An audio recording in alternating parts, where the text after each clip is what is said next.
right, good afternoon, folks. It's 1:15 in the afternoon on a Friday. That must mean it's time for Draw 5 of the Cherry Blossom Bonspiel here at the Potomac Curling Club.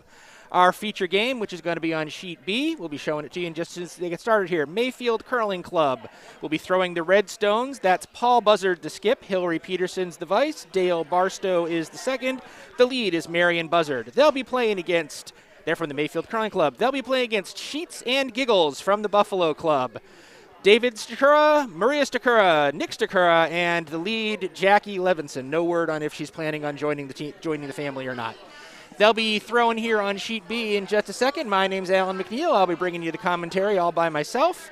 On the video, we have Michael Steele. Say hi, Michael, or not. Hi, everybody. Know if you're wearing a headset. He's here, okay. All right, our first stone is underway.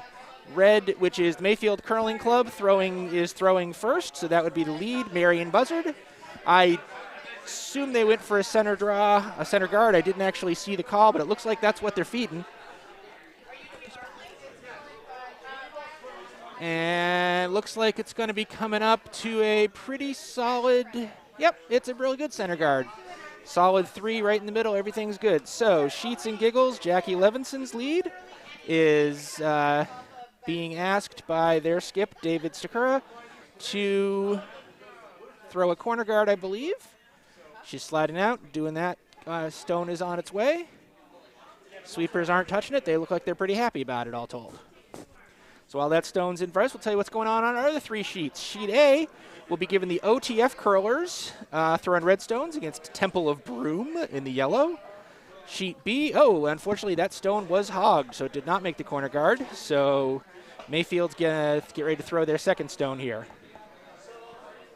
And looks like they're calling, a matching center guard. That makes perfect sense. While they're lining up and getting that going, Sheet C in red will be Team Segovia throwing red against Orange Blossom, strangely enough, wearing orange uniforms, but throwing yellow stones. And over on Sheet D will be the Jams team throwing red against Team Brady in yellow. We'll bring you updates on those scores as they become relevant. So that second stone for lead Marian Buzzard from Mayfield Curling is on its way. It was thrown. They're bringing it back. It must have been burned by a sweeper or something because they pushed it through the house. It looked to me like it was going to stop in the house. It must have been burned by a sweeper.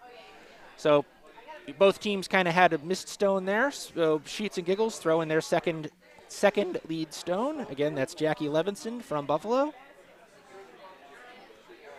They're looking for a corner guard.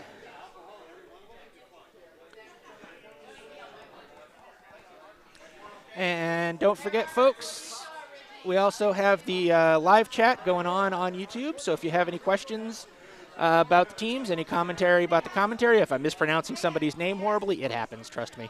Anything like that, feel free to type it out. Let us know. We'll take care of that as we get a chance.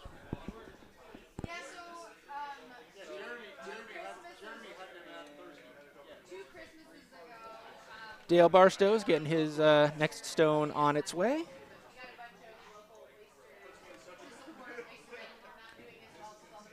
I believe the skip asked him to throw around the guard into the front, or maybe just throw another front guard. It's certainly light enough. It's going to be a guard. Did it make the house? Yes, it did. It made the guard zone.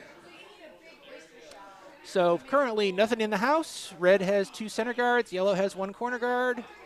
And it looks like, okay, we're going to start bringing the action in the house now as Sheets and Giggles skip David Stachura asks Nick Stachura to draw around that center guard. Looks like he was calling it for top 4. It's early in the game. We'll see how it goes.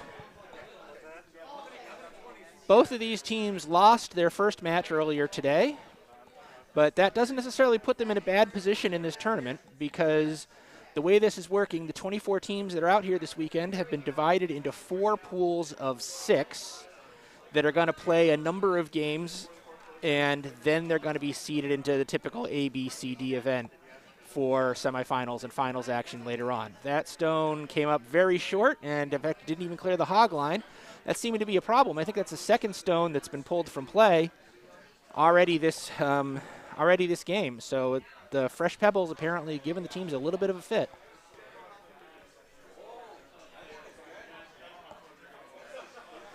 Dale Barstow throwing his second stone of the end and of the game. Again, Mayfield Curling Club throwing red, representing the Mayfield Curling Club. Sheets and Giggles representing Buffalo, throwing yellow. All right, we've got something. It's in the house. It might be hanging on the back, although they're trying to sweep it out. It hangs in the back 12. Roughly, I'm going to say about 40%, maybe half covered by that center guard, but pretty exposed and also very deep. Yellow looked like he was choosing to sit on it, which is a logical strategy for the team with the hammer, which yellow has in this first end. That is a logical structure, or a logical strategy to follow. Since it's so deep, it doesn't cut down the scoring area too much for later, and it does remove it from being a problem. The sweepers get it past that front guard, and it's gonna sit in the just in the back 4. Might be just barely, yeah, solid back 4. So yellow lies 1.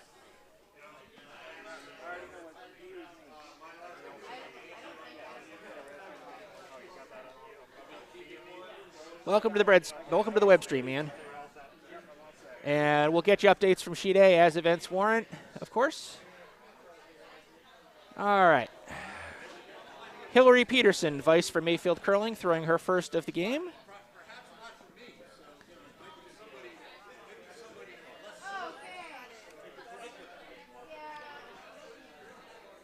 Stone is on the way. Looks like it's a little heavier than they wanted. I don't think it's going to curl quite to the degree they wanted. They kind of wanted to get on top of that red that was in the back 4. They're not quite going to get there, but they're also going to be full 8 foot to the left of the center line, fully exposed. Yellow looks like he's planning on chipping that stone out and rolling under the center cover. That's a really good strategy for them to play right now, especially here in this first end of the game where neither team has demonstrated great control of weight or line yet. So Buffalo Vice, Maria Stachura, is getting ready to throw her first stone of the game. She's being asked to execute a tap and roll here. Slides out of the house. Stone is on its way. Sweepers are not touching it. There they come. As soon as I said that, it happens every time. Sweepers are starting to work it pretty hard. It looks like it's cutting a little bit. It's definitely still, it looks like it's a pretty solid shot. It's going to make the contact. What's going to happen with the roll? It might, that's beautiful. You could not have called that any better. It nuzzles up in the top 4, just to the right of the center line, completely buried by the 2 guards. Yellow lies 2, and they're in a pretty good spot, although the button is open for Mayfield Vice Hilary Peterson to try to put one in there. And if it got in there, it might be pretty inaccessible. It looks like that was the shot that was called. Looks like that was the shot that was called. I don't think it's going to cut enough. It's still very wide. I think she threw it a little wide. Actually, it's cutting pretty well. It's settling in. So that shot, that's definitely shot stone by a good solid couple inches. It is 3/4 exposed on the outside, but that yellow in the back probably act as a catcher on a half hit. So that's a well-placed red stone. Looks like David is asking Maria Stachura to deal with it, and the stone is on its way.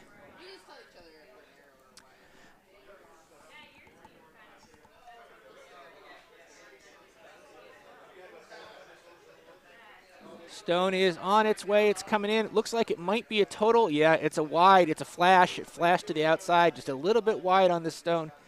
So the club did scratch the stones Wednesday afternoon. Scratching is basically you take a little bit of a light sandpaper to the running surface, which tends to, for a while, make the curl of the stones a little more aggressive, but it's not so severe that you can miss your lines very wide or very high and expect a curl to come. And that's basically what happened there. She missed that broom a little wide, and she was probably a little heavy for the hit, and it just never came back. So yellow is still The red stone is still shot. It is unexposed. Yellow has the second and third in the house.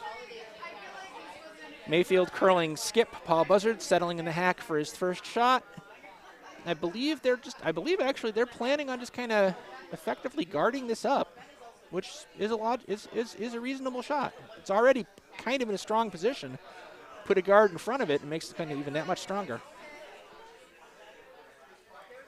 So the stone is on its way. Sweepers are not touching it. I think they're waiting for the bend. Skip kind of waves off as though he's like, nope, I missed that line. We're not going to get what we want out of it. Never touch it. Might even be a little bit heavy. It's definitely a little heavy. It's coming in. Does not tap theirs. Whoops, back a little bit of a collision between the two housekeepers in the back of the house, but no damage done. That stone moves into fourth shot position in the back of the 8. About the only thing that really does is it does provide a catcher if that red stone were to get taken out, but I don't think it would even, I think it's deep enough it would not factor into scoring at that point, most likely. So, Sheets and Giggles, they do have the hammer this end, but this is only David Stachura's first stone of the end. They're looking to attempt to deal with that red that's currently shot again. He probably has enough of it exposed that at the right weight, with a perfect stone, he could cross the face, tap it out, roll in, and potentially be sitting 3. It's a difficult shot for the first end, but difficult shots are why you come to a bonspiel, so you can show off your skills. Slides out of the house. Nice traditional slide. Lets the stone go. Sweepers are not on it yet. The Vice Maria is taking a good hard look. I don't think this is going to have the cut to cross face, but I think it'll make contact. Depends on what it does at the end. How's the finish? Actually, it's a really good, strong finish. It doesn't cross the face, but it does get to the nose, which is enough to knock that stone out. Yellow lies 3. Well executed. Maybe not 100% perfect, but certainly in the high 80s. Got that takeout. Managed to not wreck it on the stone in the back. Moved it back far enough so that, frankly, even if they knock their yellow straight back, it's okay. So I take a quick moment here and on the overheads, see how 4 sheets going on here. All teams are playing the first end. On sheet A, we're getting ready. We still have several stones left. Both the red Vice has 2, and the yellow has 1 left over there. Sheet C, we're just now starting skip stones, and over on sheet D, we're in the middle of skip stones. But as you can see, all the houses, things are looking pretty good for some nice, tight, competitive ends here.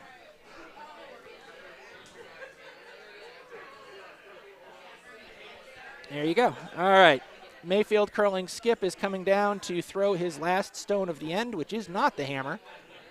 But he is in kind of a world of hurt right now. He's facing 3, and it's not an easy takeout on the one that he's got in mind. He's at least trying to take out the one that was just delivered by Paul Buzzard for Mayfield. Take that back, by David Stachura from Sheets and Giggles. Looks like the call is to try to hit that and kind of nuzzle in a little bit. He's got enough room to get shot out of it, I think. It'll be tight, but I think he's got a shot at it. We'll see. Backing up, pushing out. Nice clean delivery. No apparent misses there, although the sweepers did get on it awfully quick. I don't know if that was the strategy or if they think the line might be tight. Sweepers are definitely working hard. They're trying to make sure they get past that front guard. It's going to be close. It's going to be tight. It's going to be a wreck on the front guard, unfortunately. The guard is promoted into the house, but in a position that's pretty much not relevant to the scoring at all. And that has left Sheets and Giggles with an open draw for 4, which is definitely the way you want to go with hammer in the first end. Open draw with lots to rest if you're a little bit high. So that's what he gets as the reward for his excellently executed first shot. Just calling for a nice straight draw. Basically, any touch of the forefoot will give him a 4th point. The only real danger here is possibly accidentally overshooting and knocking one of his own stones out, but even that's not likely because of the wall of red behind.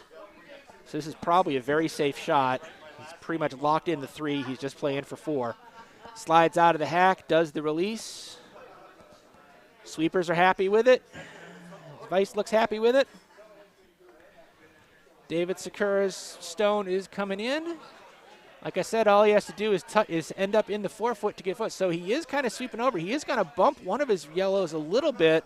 How much is he going to hit it? Not enough to be a problem. That's a 4 for Sheets and Giggles. So David Stachura pulls off his shot and pulls up that opening score, makes the score after 1, 4-0. The other 3 games are all working their way through. First end still.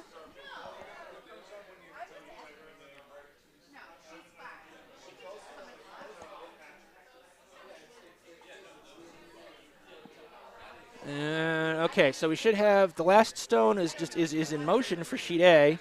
So it comes to rest, and looks like OTF Curlers got 2 off of theirs, which should bring that game 2-0. And sheet C still has 2 stones to go. Sheet D, Jams versus Team Brady's getting ready to throw the hammer in their first end.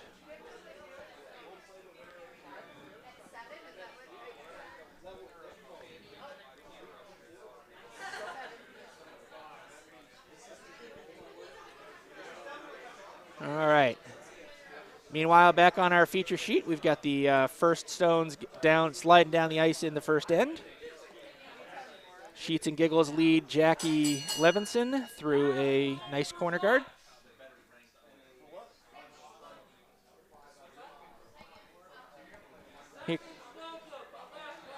Here comes Marian Buzzard's first stone. Skip is waving the sweepers off. It looks like it's a little bit heavy. I think I agree with him. This looks very heavy. It probably does not go through the house. It might brush that guard. Not enough to really be a problem. Nope, it just kind of slides in behind the guard. Behind the tee, but only barely. Back 8. Red lies 1. All right. Did we get a score over on D yet? They're pushing stones. I didn't see what the result was, unfortunately. We'll get you that score over on sheet D between Jams and Team Brady as soon as they hang the score, so we know for sure. And we're getting ready to throw the hammer here on sheet C between Segovia and Orange Blossom. It's Team Segovia in red getting ready to throw their hammer. Looked to me like on the brief shot that I was able to see, yellow is currently lying 1, so this appears to probably. They're playing a hit against the yellow that's in the house with an attempt to sit and score 2, I believe.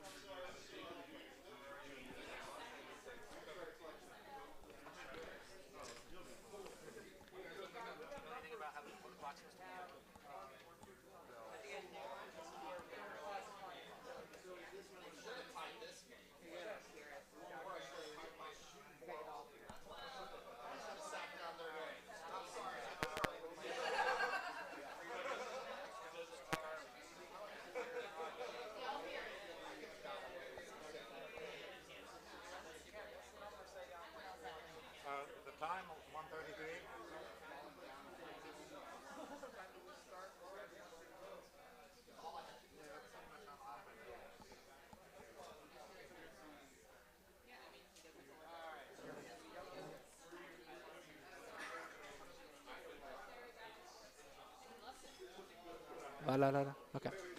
All right. Sheets and Giggles throwing their third stone of the end here. Currently, red has 2 in the house. Yellow has 2 guards over here on the left.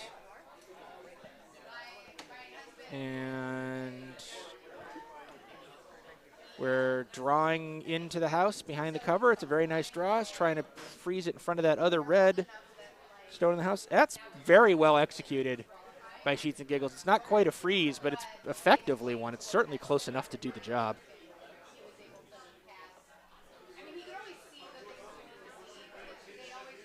Okay, we've got first end score on sheet C, as in Charlie. Orange Blossom throwing the yellow. Got a steal of 1 over Team Segovia in red, so that's a 1-0 score. I believe we also have a score on D, but someone's standing in front of the scoreboard. I honestly can't read it. Okay, it's also yellow 1 over there. Team Brady scored a 1 in the first end to lead Jams 1-0. Mayfield Curling's stone is on its way down. They wanted to execute that same draw around. It did not quite work. It tipped the guard. Really, that's just as good at the moment. Yellow is lying 1. Red has 2. Yellow has 3. Red has 4. Still pretty early in the end to draw any conclusions from that, although it appears that David Stachura from Sheets and Giggles is bringing the action over the other side of the ice because he's happy with the status over there on the left. Can't say I blame him. So he's asking for their team's 4th stone of the end to be pulled over to the other side. And it's gonna be, I believe it's probably gonna have the house in about the 12-foot, maybe a little deeper than 12. About half into the 8-foot. So it is wide open at that point. It is not, it is third shot right now.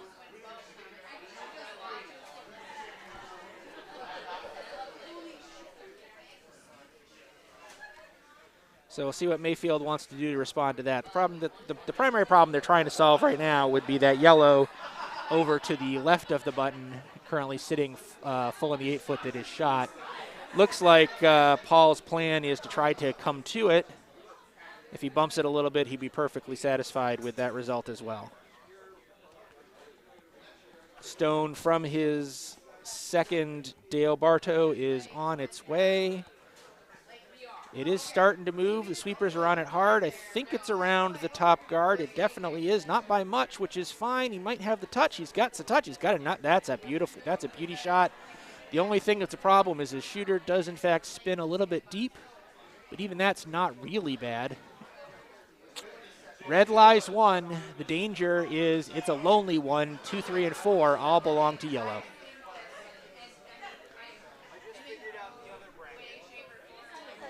Maria Stachura throwing her first stone of this second end.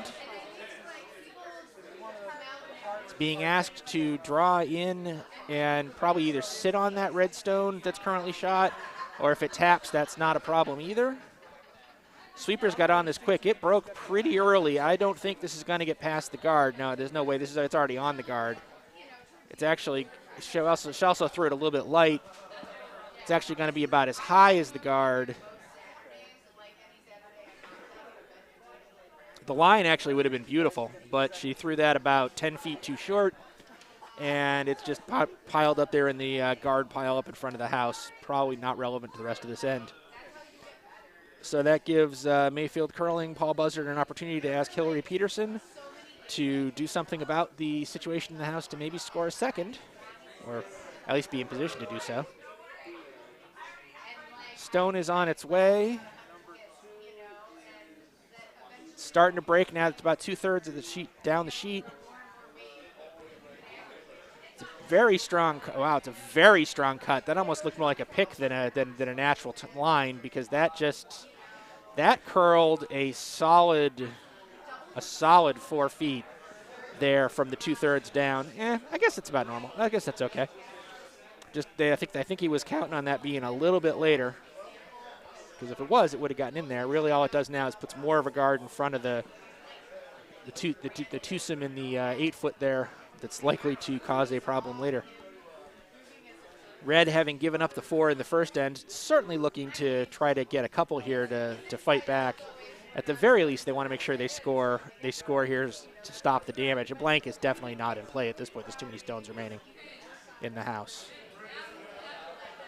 Yellow's next stone, which would be the second one from Maria Stachura, is on its way. It is past the guards, but I feel like it's probably too heavy. It probably slides right clean through. Maybe clips off a red in the back. It does. It clips off a red in the back on the way out. That red was never really going to factor into this anyhow. So no real change in the situation. Red lies 1. Yellow lies 2.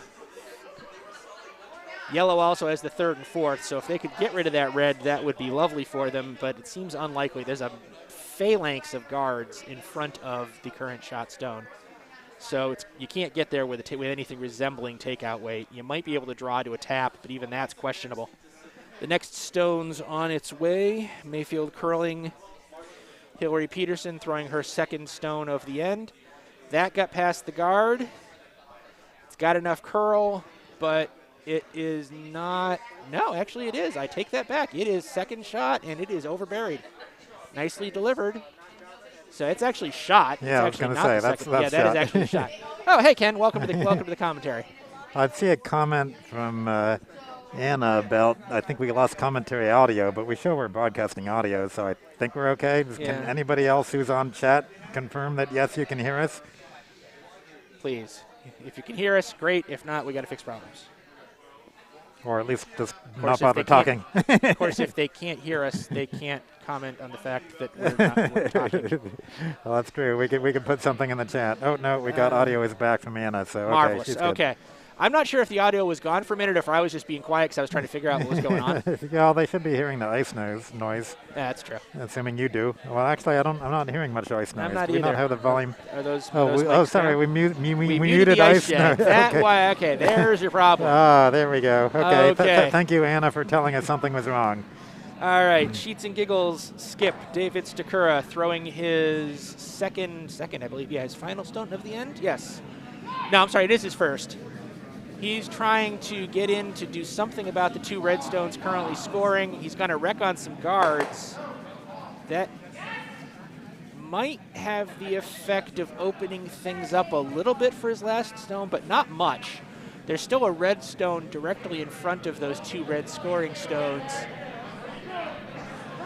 And actually, where his shooter win, it might be in a situation to make the tap difficult because I don't know that he's got enough. I don't know that he's got enough of a gap there to get in there for it at anything resembling tap speed.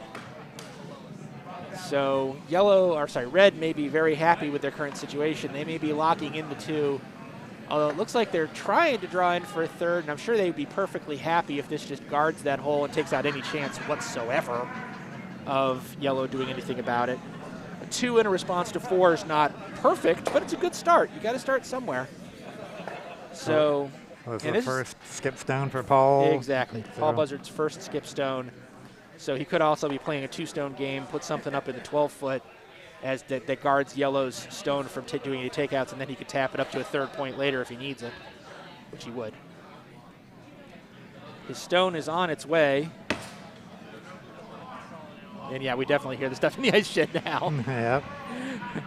That was an accidental broom. Not going to call it a broom slam because it makes it sound like it was deliberate. A broom slam right below our microphone, actually. Yeah. So the draw-in is coming, and it's in the gap, so it's at least going to accomplish the job of being a guard. Did they get it in far enough? Not counting. I do not think so.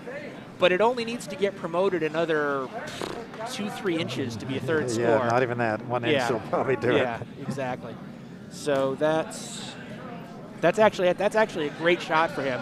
Yeah, because it makes it dangerous for yellow to do anything too, because they can tap it in further. Exactly. So it guards up the take, so there's no way yellow can do anything about those back two other than maybe blasting that top red, which is difficult at best. A good last resort if you got nothing else. Right, but frankly, right now with a 4-point lead, even though it is still early stages of the game, yellow's really just kind of in a disaster mitigation mode. They're okay with giving up a 2 here. It's not. I mean, it's obviously not when they started the end. It's not where they wanted to be, but they'd be okay with it in this situation. What they don't want to do is give up a 4 or even a 3. Looks like they just want to bump back their other yellow there. I think. From where the broom is, it doesn't look like a draw, so I would presume they want to promote. That much of a broom? I don't know. I'm not sure what the call is. Yeah, you're right. It's kind of a... Unless they're trying to... I mean, maybe that center one they're trying to promote? Or they may just be accepting the 2, and they're putting their own as a guard up in front to keep red from trying to tap. Trying to tap that one back an inch. That's also a legitimate decision to make at this point. Again, playing the scoreboard rather than fighting for a point. Yep. It's a little early in the game to play the scoreboard, but I can understand why he did it.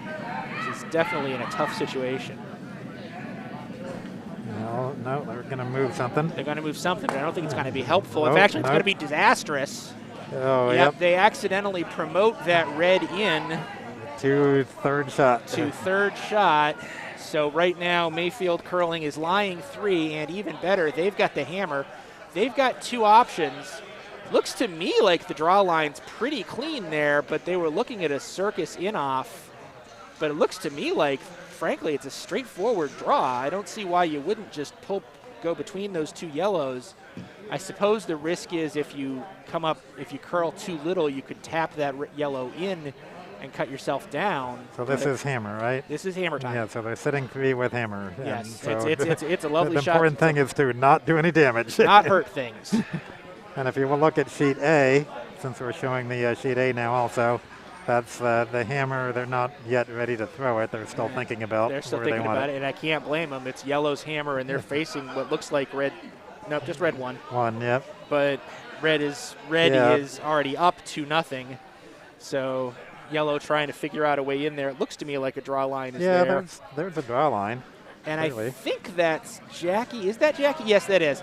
So she is a curler who's actually capable of playing at the national level. Ah, okay. So she's got. I actually officiated a tournament that she was at for the club nationals. I'm sorry, club arena club nationals several years ago, back before the club that she plays in got their own dedicated ice, and they won.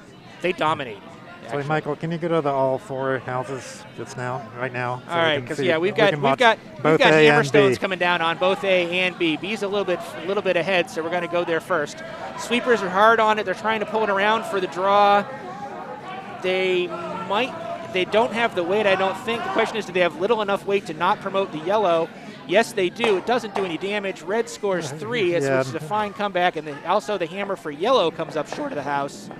So I believe that means red scored 1 over there, which will put them up 3-0. That'd be the OTF Curlers up 3-0 over Temple of Broome. And Mayfield Curling Club puts up a strong response in the second end. They're now down 4-3. That's a much better place than they were in the first, to look at earlier. Sheet C and D are still a little bit further behind. They're still working their way through their second end. We'll let you know what happens there as soon as we know.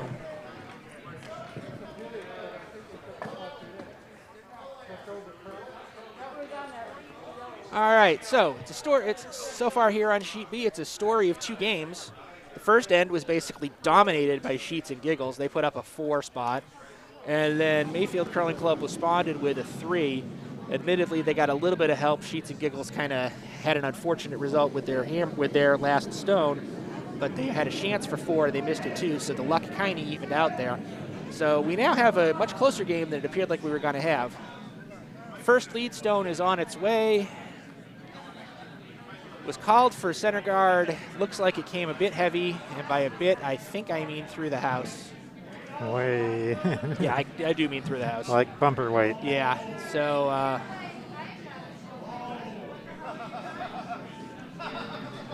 where's that?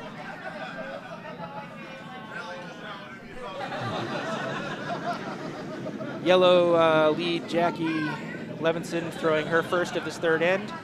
Kind of looks to me like this one's a little hot too.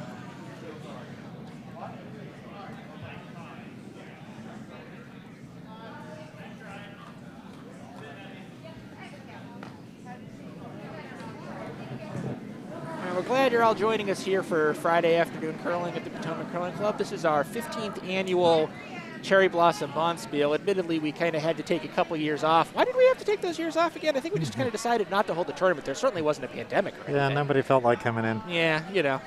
But we're all glad to be back. We're glad the 24 teams decided to join us this weekend for a great tournament. And we actually got very lucky with the timing of the event this year. We always try to time it around the cherry blossom blossoming. I don't know how you say that. Down here in Potomac. Peak bloom is what I would say. We pretty much hit peak bloom here. Yes. And we got that right on there this time. As opposed to usually when we miss it completely. Right. No, it is not Michael Ray running Tech Tim. It is Michael Steele running our text stream on this. I do believe Michael Ray is going to be around later in the day. I'm not 100% certain. No. Michael Steele is kind of like I am when I'm running the controls. It's really hard to talk and and run the controls at the same time. So he's just concentrating. I am here though. He is here. It's hard to talk at the same time sometimes. So I get it. Especially when you got 4 sheets you're looking at. Yeah. And they're in 2 different portions of the end. So we are the 4th stone of the end. The 2nd yellow stone just got delivered. We finally have a stone in play.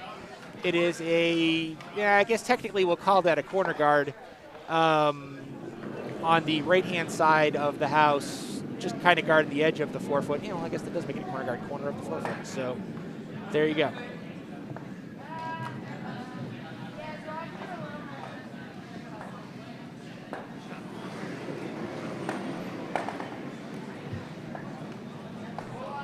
All right, 5th stone on its way and coming in. They were trying to kind of curl around that guard.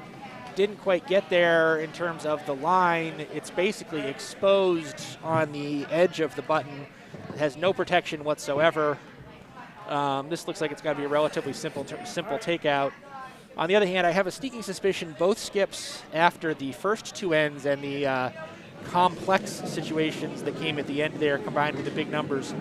Both skips are probably okay with the concept of let's play a nice, simple, clean house end, let the brain power come back a little, get it all together, come back the next end. Well, this is going to be a little too clean. It looks like it's going to sail through. I think you are correct. Yes, it is.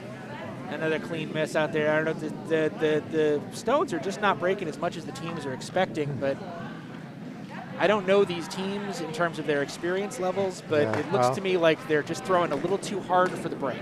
Or maybe it was too wide. I didn't see where the stone was going, but yeah, these stones will break. They're relatively new. They were purchased 4 years ago, but they had the better part of a year off. More importantly, they were just sharpened 2 days ago. That's where I was going. That was the next thing I was getting ready to say. They were given a touch-up on the running surfaces a couple days ago to make the cuts nice and sharp. And, I mean, when I was playing with them on Wednesday during our league night, we were seeing solid 4.5 foot curl without too much effort. But it is definitely true on this ice. It's always true on this ice. You can overthrow the curl without too much effort. So if you throw it a little too hard, you can lose that, and that can wreak havoc with your lines.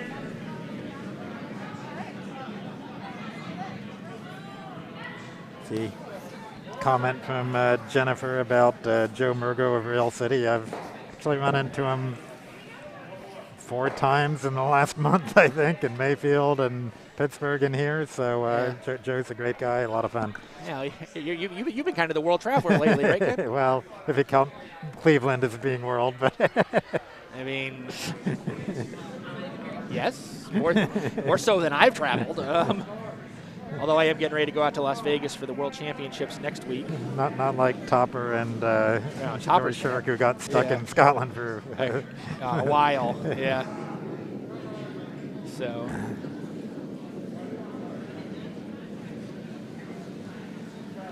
Stone on its way from the Mayfield curling vice, Hilary Peterson.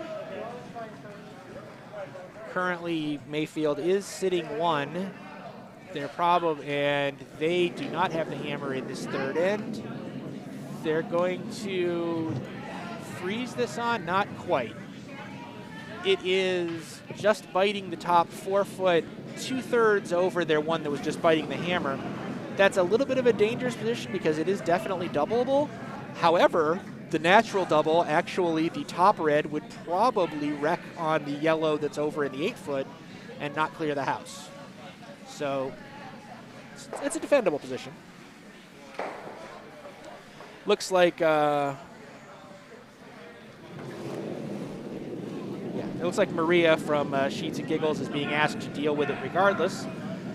Came a little bit up weight. Sweepers are definitely on it. Has a very strong handle. It's probably going to get about 15 rotations coming down the sheet. A lot. Going to go by, isn't it? It is still going to curl past, however. Oh, a little bit of contact with that back one, but it opens it up. Yeah, exposes back one. And it takes out that. Remember how I was saying that the double, the previous double was a likely jam. Now it is not. Now it's a double that could actually be executed quite cleanly. Yeah. So we'll see what Hilary Peterson is asked to do to resolve that. I think this call is just a guard up. Yeah, you can't guard both the double and the hit the one in the back, so hit the counting rock. But you can, well, you kind of can. You can put the stone perfectly so it's got a corner over both of them. It's not perfect protection for both of them, but provides a little. This is a little hot for a guard, though. Of course, there is also a strength in having 3 in the house. Yeah, they got which is 3 exactly counting. what they're doing. Yeah. So, and it is not triple. If you throw a stone with an angle that takes out the top 2, you're not taking out the one on the button. I think you could maybe. You could double any 2. Yeah. Yes. Although if you could also knock your yellow out in the process, but at this point it's not doing you any good. Exactly. So they're calling. I think they're calling to double, basically, currently the 2 shot stones. The one that's on the top 4 and the one that's on the button. Sweepers are on it hard. Stone's coming across. I like the angle from what I'm seeing. I think it's got a chance. No, it just comes across to nose hit it, so there's line 2. It just cut across a little too much at the end. And now you're back to what you were a few stones ago when you said if you tried doubling, you risk hitting your own, jamming on your own. Exactly. Although it might.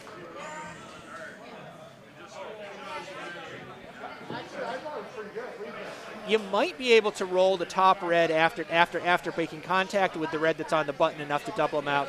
You might be able to roll it over the top so that it exits the house without affecting that yellow. It's not an easy shot by any stretch of the imagination.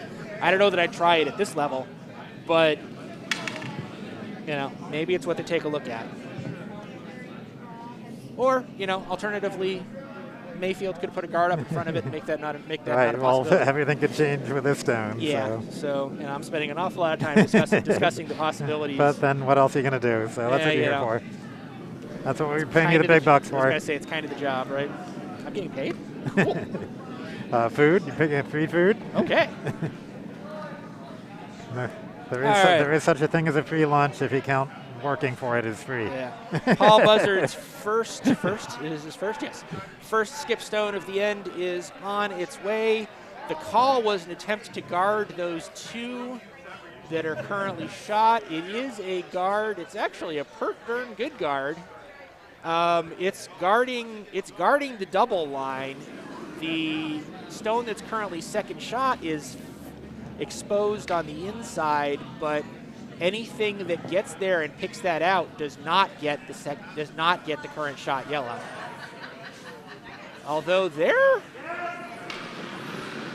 I think David disagrees with me based on the conversation that they're having.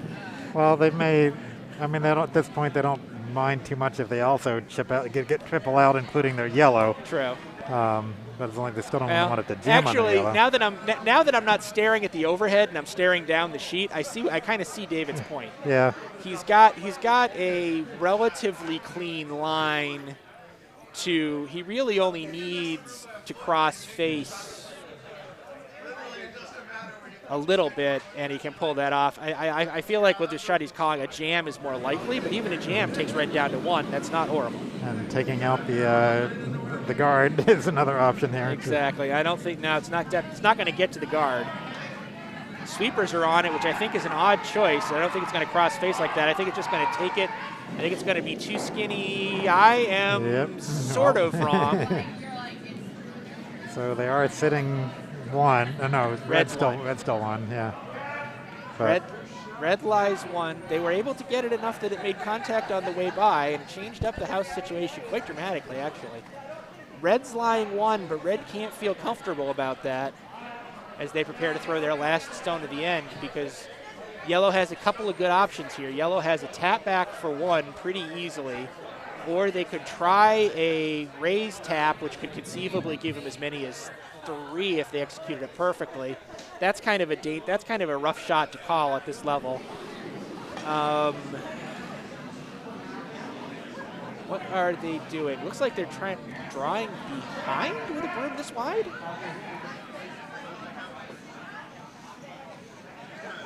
the broom this wide, they're either guarding or drawing behind. Yeah. I don't know. Okay, judging from where Paul Buzzard just tapped his broom on the near house, explaining the shot to his sweepers, he's guarding the promote. Mm-hmm.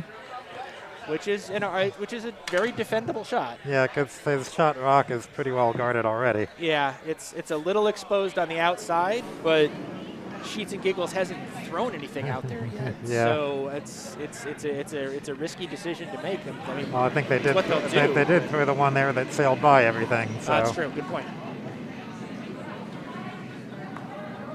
All right, Paul Stone is on the way. Like I said, he's kind of just looking to put up some defense. Yeah, I think it's going to overcurl.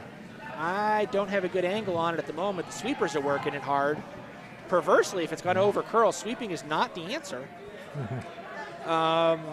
So they do get up off of it. It does overcurl. Well, yeah. Yeah. It is in the full 12, but it's not going to factor in the scoring for this end.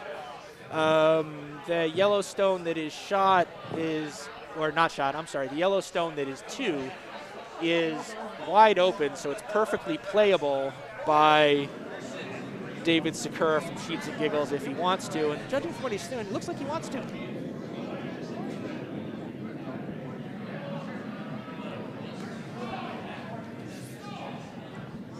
He's certainly suggesting it.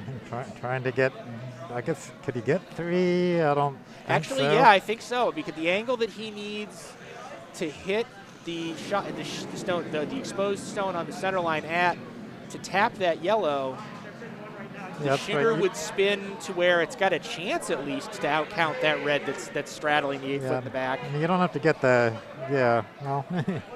and you don't have to get the red that's the shot red. You don't have to get it completely out. You just have to get it to touch the blue. 3 feet. Yeah. Or 2 feet would even do it. All right, stone is on its way. David Stachura, Sheets and Giggles, skip from the Buffalo Curling Club. Sweepers are on it very hard, very, very hard. I do not think he may actually even tap he may even tap the red. Anything interesting going to happen with the spin? I don't think so. Nope, that's a steal of 1 from red. So, remember how a couple ends ago I was saying that red was in kind of a bad spot, being down 4-0? Now they've tied it up. I take it back. We're going to play a 5-end game. Okay, and that's how this game goes. So we're on our 4-sheet view here. So on sheet A, is this hammer on sheet A? I think cannot. So. 100. Yes, I believe it is. So hammer on sheet A with the Temple of Broom. So if they can nose the red that's in the house, they'd beat 2. Take 2, which would not quite tie the game up. It would make it a 3-2 score. Sweepers are on it hard. They're encouraging the line a lot. Looks like it's pretty good. Looks pretty nose-ish. It's because it's perfectly nose-ish. Okay. That's exactly what she did. And yes, now that she's at this end of the ice, I can see that is Jackie Temple. So that's 2. Yep. That is 2 for Temple of Broom. Makes it a 3-2 lead for OTF Curlers, who is from Ardsley. Also with some folks from the Windy City Club, apparently. I'm not sure the breakdown there. That's over on sheet A. Again, it's 3-2 in favor of the OTF Curlers. Sheet C and sheet D are still running the third end. Yeah, they're both on skip rock. No, I think sheet D's on skip rock. D's on skip rock. C on the left of the vice rock. C has a complicated end. I can't say I blame him. Oh, hey, thanks. We're taking a quick look at C there, and there's sheet D.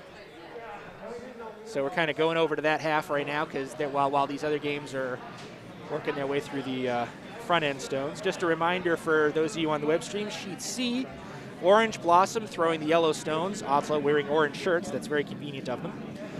Is throwing the yellow stones. Team Segovia is throwing red. And that game is in its third end. Over 4-1 in favor of Team Segovia at the moment. Sheet D is Team Brady in yellow against Jams throwing red. As we can see, both of those houses are pretty tactically complex right now. And just so you know, these games are on a time clock. It's not like if you watch like the national or international level games, where each team has so much thinking time, et cetera, et cetera, et cetera. Each game has an hour and 52 minutes from when it started, which was at 1:15 Eastern time, to once that time hits, they complete the end that they're on, and they can play one more, assuming that they haven't reached the eighth right end. behind the skips in this shot, you can see the clock showing 1:12 left to play. Even the games that are still in the third end are actually in pretty good shape on the clock, because the games are budgeted for approximately 15 minutes an end. They're about 40 minutes in at this point, and teams are they're about right. Yeah, they're moving along. So even though it seems like they're a little behind, they're really not. Yeah, they've certainly had some complexity that they had to deal with. Exactly, but at this time with the clock, with the way the clock is, they're not going to get punished for it by not being able to play a full 8-end game, so that's good. All right, we have a commentary here from Ann. Okay, OTF Curlers has 2 from Windy City and 1 new Potomac curler. Okay, why is the other one's from Ardsley, I assume? Because I know I saw on the info sheet that Ardsley was mentioned on there also.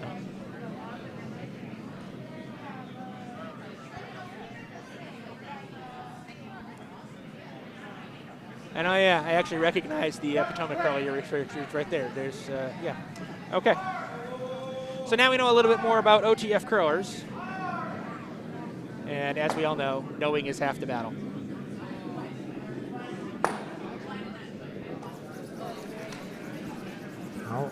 All right, so we are showing you Sheet B's situation right now. Had to work a little to get that hit out of the house, but they made it. There is the one yellow stone, just you can barely see it on the camera, just hanging on the back of the 12-foot yellow stone right on the center line there.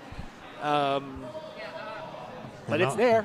And only one guard. So yeah, and that guard's not guarding that stone. Nope. So there's probably not. That stone's life. Now, that stone's got one thing going for it. It's out of the edge, so they aren't going to worry about it until the end. It looks like they might actually hit it out. Hit out their own stone. I may have spoken too soon. It looks like they're about to accidentally use it as a backer, and they're going to basically nose replace. Well, at least they're a few inches farther in than they were before. Exactly. What that's worth. So the little stone that could, that story is over. It's now a stone full in the 12-foot. So over on sheet D, there's the hammer is in the hack anyway. All right, and what is the house situation? So Red is throwing hammer, yellow is lying 3, yellow is also up 3-0. So this is, the third end's maybe a little bit too early to call something a do-or-die shot, but this is kind of a do-or-die shot. Yeah, and then it should be, it's a draw with backing. So yeah, it's a draw with backing, and the line is pretty open. There is a yellow guard way high, but it shouldn't really be impactful. Sweepers are on this pretty hard. They're not quite coming into frame yet. They'll be in frame as soon as they cross the hog. They've come off the sweeping. Now they're back on the sweeping. I think they're sweeping for distance now rather than line. They need to get full 4 and a little bit better. They did not, but it was at least cutting yellow down to 1, I think. 2, 1, 2, I don't know. It's certainly 1. It might be 2. Yeah, it's okay, looking a little more like 2. The yellow vice just said 2. I mean, I'm even sitting at an angle to our overhead, so I can't. They're looking closely at it. We do have a measuring stick available. I think at this point, if they have that kind of question, they should spin it and see. They're looking hard. He's I don't actually know who these vices are, but one of them is trying the salesmanship game really hard. I think he succeeded. I think they agreed. Yellow got 2. Yeah. Which is going to make that 5-0 after 3. Sheet C is still working their way through the third end. Both teams still have 1 stone to go. And that is an incredibly complex house. I'm not even sure what I would do. Well, if you're red, you probably just want to bump into your reds, I would think. Yeah, that's even that's hard to do because of that yellow guard up in front of the house. Yeah. So I don't know what maybe you just kind of guard it. Maybe you just kind of guard up and make it so that yellow can't get more than the 1. Yeah. Based on what the vice is putting the broom down, that's exactly what they're doing. Is they're just trying to guard the draw to the other half of the button. And courtesy of a little tap of the guard up front, that's exactly what they pulled off. You can't see it because it's behind the score sheet, but roughly where the S in sheet C is, there is now a red card. There it is. There we go. Except you can't see it from yeah, you can. No, you can't. You can't see it from that angle too because it's off camera. Oh, all right. Okay. Yeah. Oh, we're back to. Oh no, that's. Where are we? That's not sheet B. But where are we? Okay, there we go. So Orange Blossom's trying to figure out if they have any meaningful shot for 2. The skip appears to have made his decision based on that broom. What is he doing? He can't be trying to blow stuff up front. That sacrifices his own, or is he just throwing it away? He's just throwing it away. Okay. Yeah. So that's going to be a score of yellow 1 is going to make that 4-2. It's not official till the stone comes to rest, but that's basically what everybody's calling here. He didn't see a shot that's going to do him any good. So he's just he's licking his wounds and moving on. Take the 1.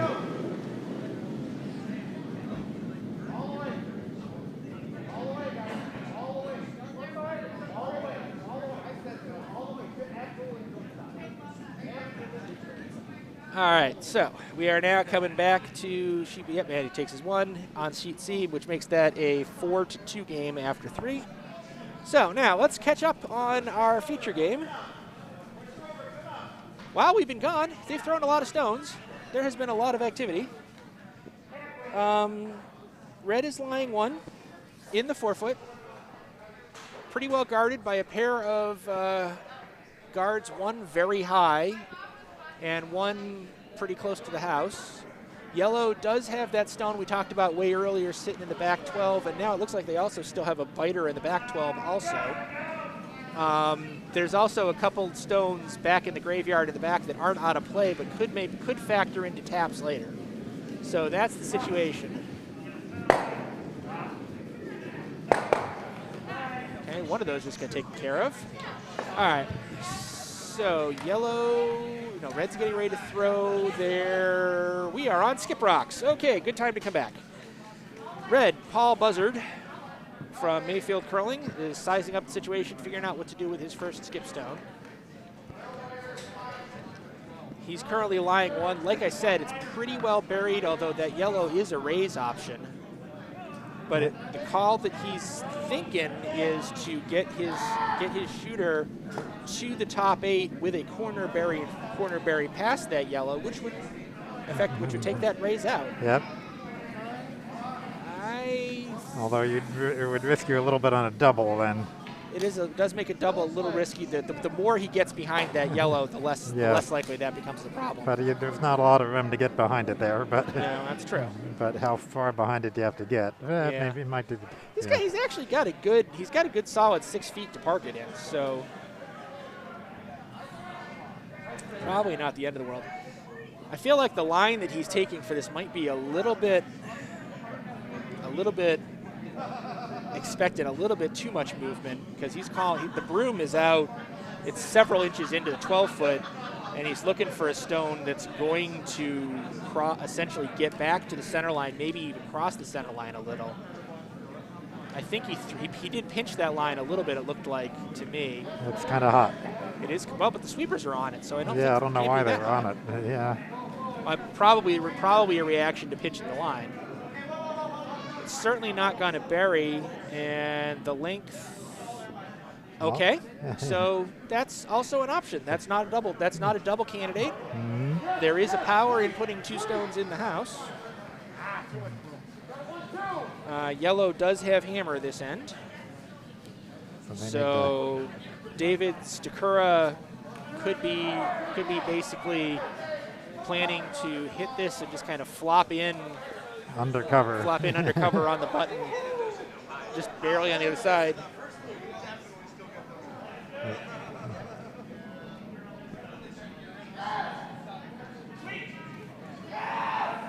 Yeah, it's definitely the shot he's got in mind. He definitely wants to hit, looking to flop in under. We'll see how that works out for him. As Vice Maria Stachura has the broom a foot out to the left of the stone.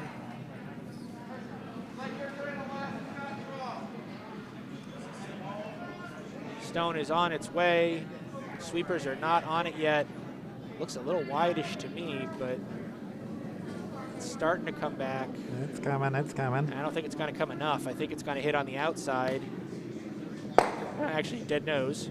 Knocks that red straight out. But leaves it exposed, leaves the yellow exposed. So we're going to have,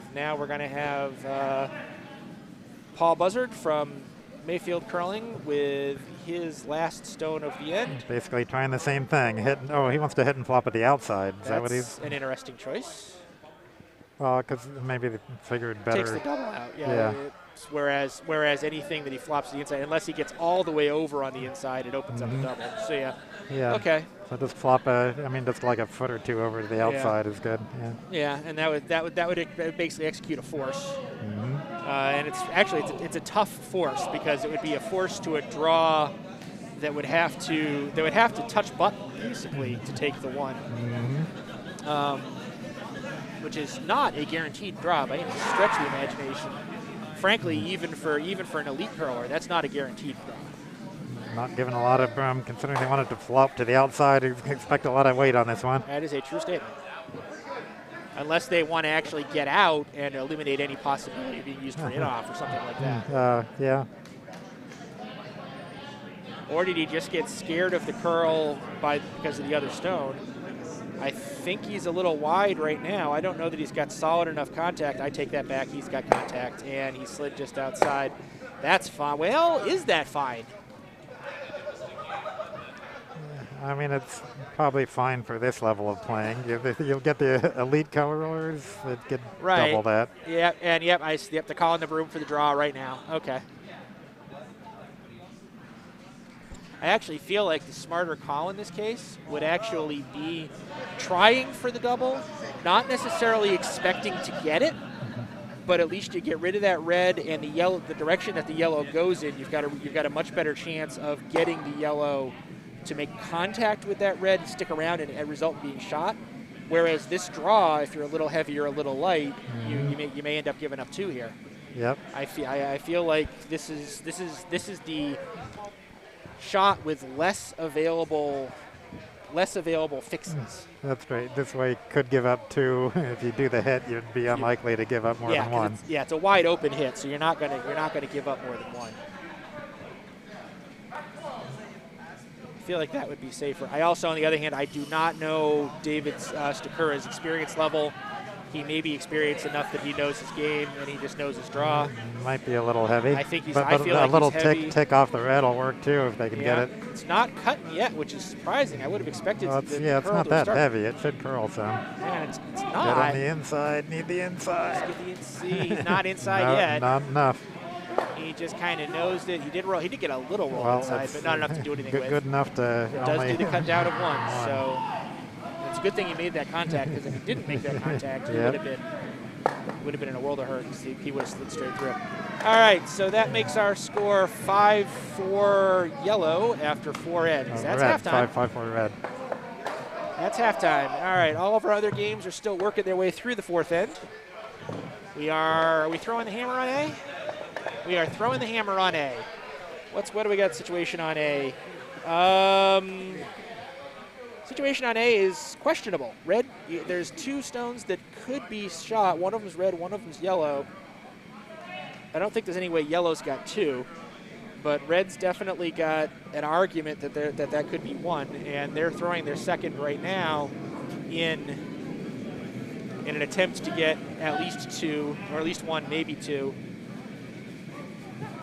They need to make sure it's got basically a bite of the 8-foot. I feel like they can. That's deep enough that red counting. Scores. That red is definitely shot. The question is whether red gets a second out of it. It kind of looks like it. I think it does, but I'd call that two reds. That's likely.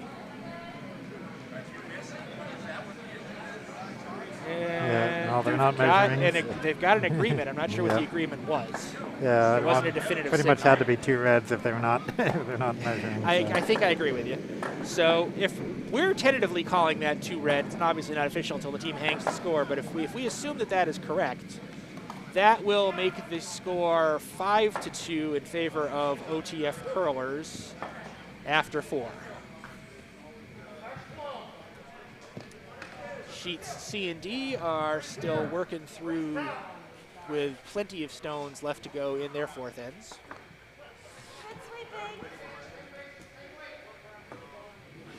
And again, both of those games are decided to play lots of stones in play curling. If you're a big fan of staring at granite, you cannot complain about these 2 games, because actually I'm looking at the backboards, and the 2 games combined at the moment, there's 1 stone out of play.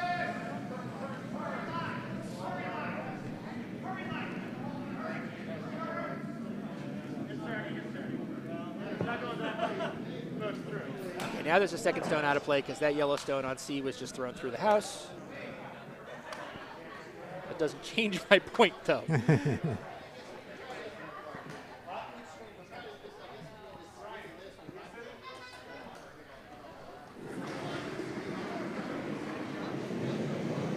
And yes, they did hang the score on A, and we were correct. It was a 2, so it is 5-2 in favor of OTF curlers at the halfway point. And it is 5-4 on our feature sheet, sheet B. Right now, we are focusing on sheet C. Yes. Sheet C, which is between Segovia in red and Orange Blossom throwing yellow. Right now, the situation is red is probably shot in the back of the 8-foot, not by a lot. There's a yellow stone up in the top 8 that is, well, from that angle, actually, it's a lot more questionable than I thought it was. Yeah, I can't call that one.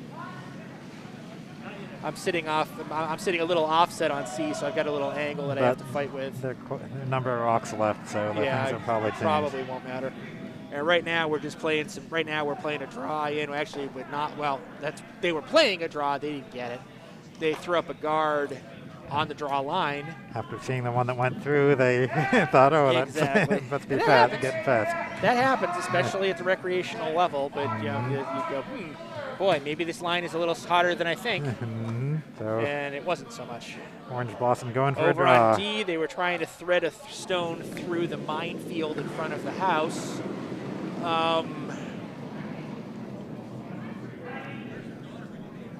I think it's safe to say that there isn't going to be a stone getting through on D.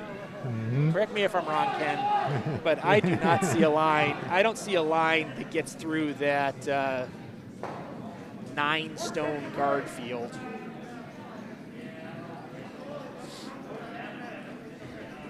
Over here at C, it looks like we're attempting a little tap up to try to take that question out.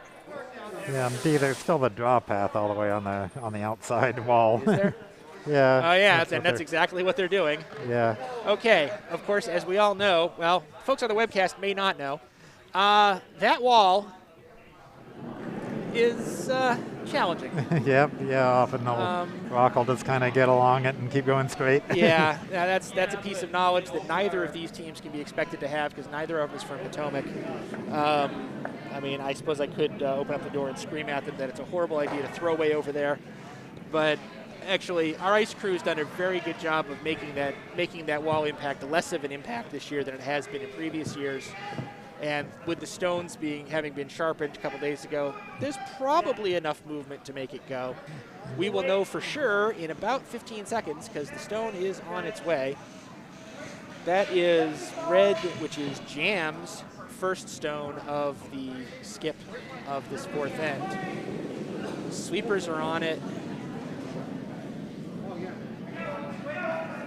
Everybody's on it. And it's coming in. Yeah. Yeah, it's going to count. It didn't move in a ton, but it moved in enough. So red's currently sitting 3. Now the bigger question is, can yellow hit that and at least nose it, but ideally roll in, pass the nose and roll in. Yeah, it looks like what they're thinking about. Yeah. And this is is this yellow's last stone? Well, yeah, it must be. It's their.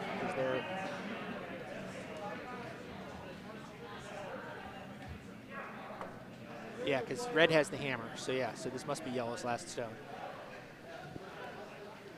So that would be Team Brady, who is currently up 4-0. We switch to C. This is C's. This is the view what's going on C.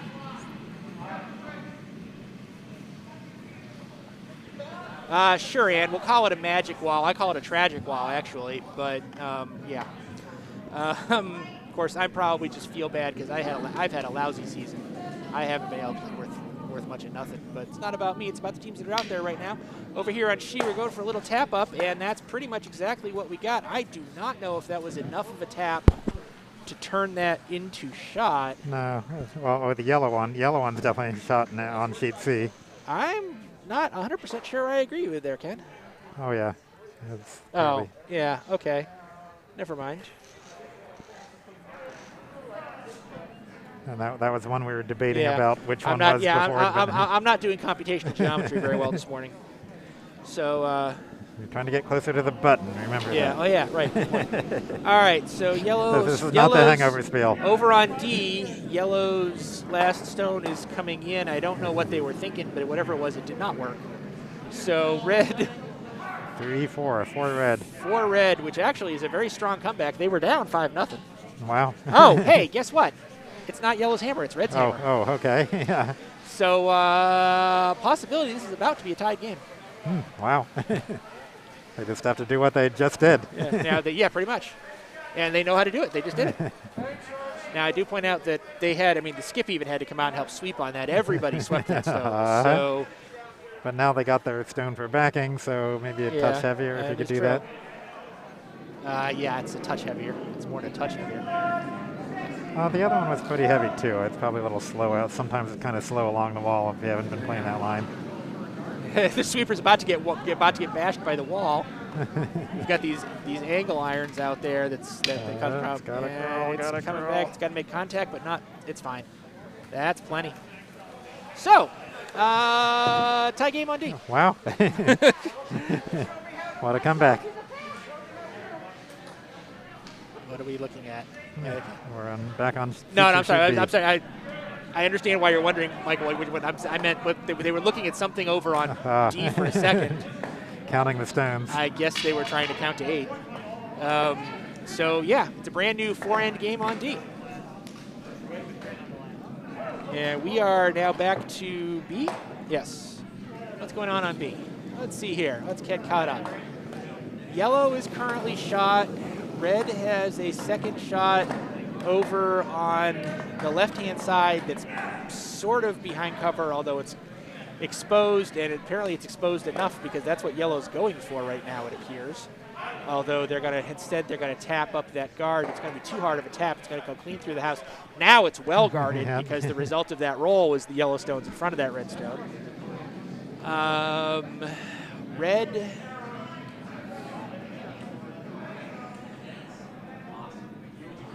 Yellow has hammer here in this 6th. Yellow is, like I said, yellow is currently shot. Red is getting ready to throw there first. And what they're thinking about, and I don't blame them, is, yeah, that's a good shot. And we're showing the house of sheet C also, which I think they're just starting skip rocks, I believe. Are they starting them, or are they well into them? I only see one yellow stone down there, but I can't see if there's one in the hat. They're two reds, so yeah. Skip rock. Okay.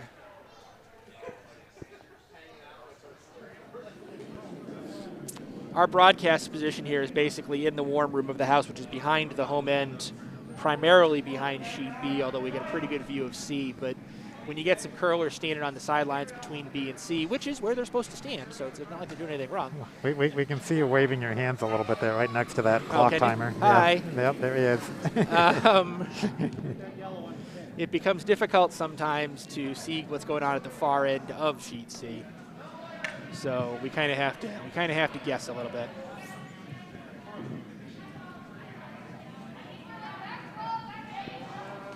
Okay, stone is definitely on its way. Sweepers were on it hard for a second, and then they got off of it. Well, Looks like it's going to crash that red. Is it a brush or a crash? It's a crash. Although the spin is interesting. Doesn't change the shot versus second shot situation, but that stone is in a very interesting position for the hammer.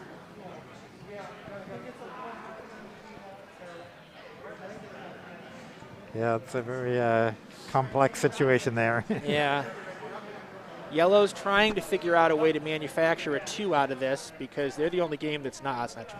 I was going to say they're the only game that's not tied, but that's not true. Sheet A is not tied either. Back to sheet B. Now we're back to sheet B, where we're staring at the situation down there as we are getting ready to throw Yellow's first skips stone. Yellow has the hammer. Red's already thrown their first skip stone. You still have the situation where Yellow has shot and they're frozen to a red stone, which is currently third shot. Over on the other side of the house, Red has the second stone behind cover. So Yellow's stone, the only thing really protecting that Yellow stone that's currently shot is the fact that it's frozen to another stone, which is effective cover.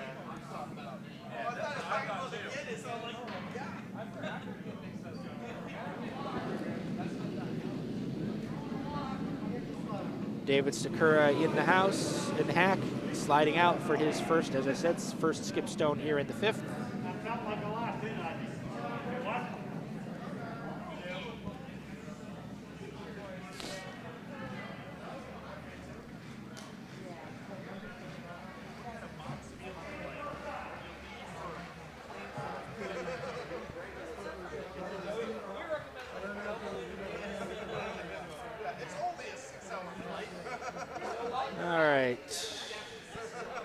Red getting ready to throw, Mayfield curling, Paul Buzzard getting ready to throw his last stone here, sizing up his options. He'd like to do something about that Yellow.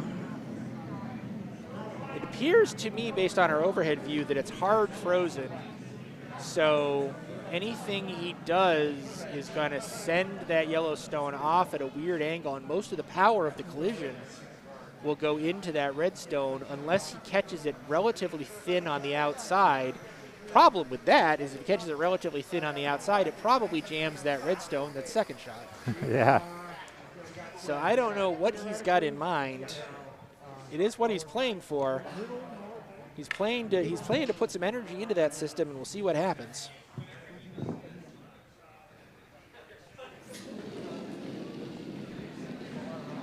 The amateur physicists among you should be able to figure out what's going to happen here, or those of you who play a lot of pool. Note that he has no way to put English on it, unfortunately, other than the inherent English of a curl.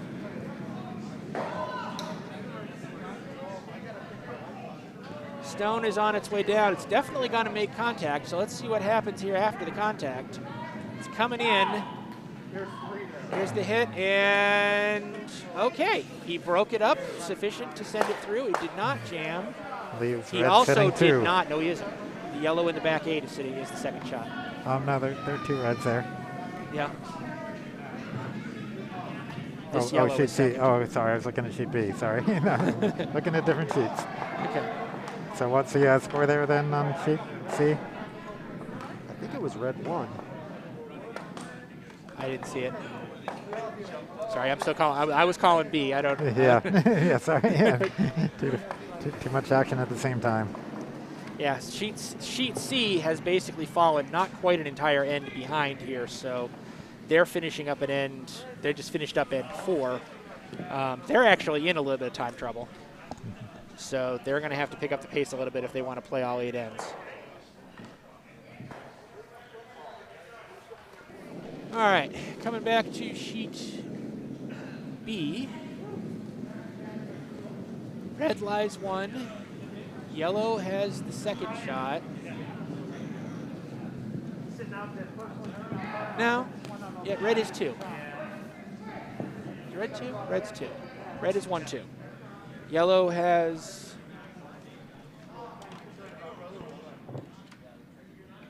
Yeah. Redstone is fully in the 8. He's actually second shot. So yellow's basically just trying to draw for 1 here, I believe. Yep. Or a hit and roll in is also an option. Tick, yeah. Stone is on its way. Sweepers haven't touched it yet, mostly because I think they were waiting for some curl. Here it comes. Well, it's in the slot. Good. How's the weight? Might be hefty. Slow down, Might be hefty. It is hefty. Is it going to still stick in the back? It at least cuts red down to 1. Yep, that's 1 So red. we got a red 1 there, which puts red up 6-4 after 5. And they haven't posted a score on sheet C yet. And sheet A is getting ready to work up to their 5th end hammer. So let's take a look over at the 4 view. Okay. Yellow has shot on A. Red 1.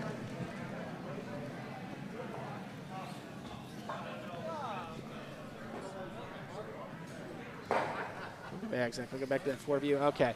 As I said, yellow's getting ready to Temple of Broom, getting ready to throw their hammer on sheet A. As you can see from the 4 view, yellow currently has the shot stone in the back 4 foot. I don't see a easy path to a second. Do you see an easy path to a second for yellow there? Easy? Do you see any realistic path to a second? Definitely no easy path. Neither draw line is available, in my opinion. And I don't see a raise line available for them either. Yeah, you'd have to. You can bounce off that yellow that's sitting on the bumper, sitting on the wall. I mean, that would be an interesting shot. Frankly, I didn't see that it was there, but I don't even actually think that would accomplish anything. No, it'd actually probably do something weird because the yellow one would probably bounce back in and whack you and get back. So. I'm actually kind of surprised that's in play, but they presumably took a look at it when it got thrown and determined that, no, it was good. Yeah, I had a rock on sheet A that was like that this week, too, where it went like a millimeter next to it and then came back. So there again. is no broom being held for Jackie Temple here, so I'm pretty sure that she also has come to the same conclusion we are and realized that ain't nothing happening here. So that's going to be a yellow 1, which is going to make the score 5-3 after 5.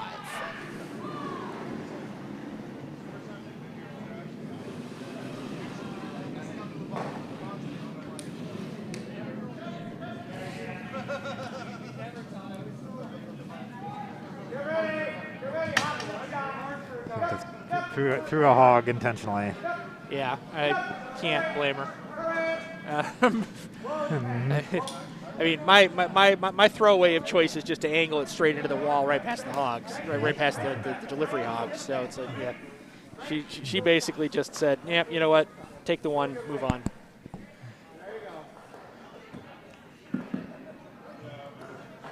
All right, we are now. What are we on? We're on a split view, BC. Okay. So C is working their way through their 5th end. Lots of stones to play yet. D is coming home in their 6th end. Yeah, that's fair. Now this is just B. Okay. I need a thing that says you are showing sheet blah blah blah. Situation on sheet B, yellow currently has the shot stone exposed out in the right-hand 8 foot, little short of the tee.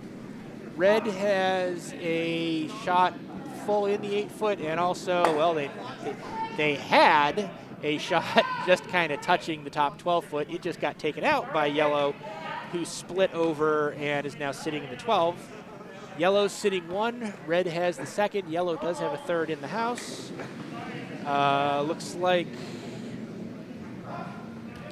Looks to me like Mayfield curling. Am I correct? Mayfield, yes. Mayfield curling, throwing their next stone. Dale Barstow being asked to take out that current shot. In a perfect world, roll behind the cover. I think he's flashing it.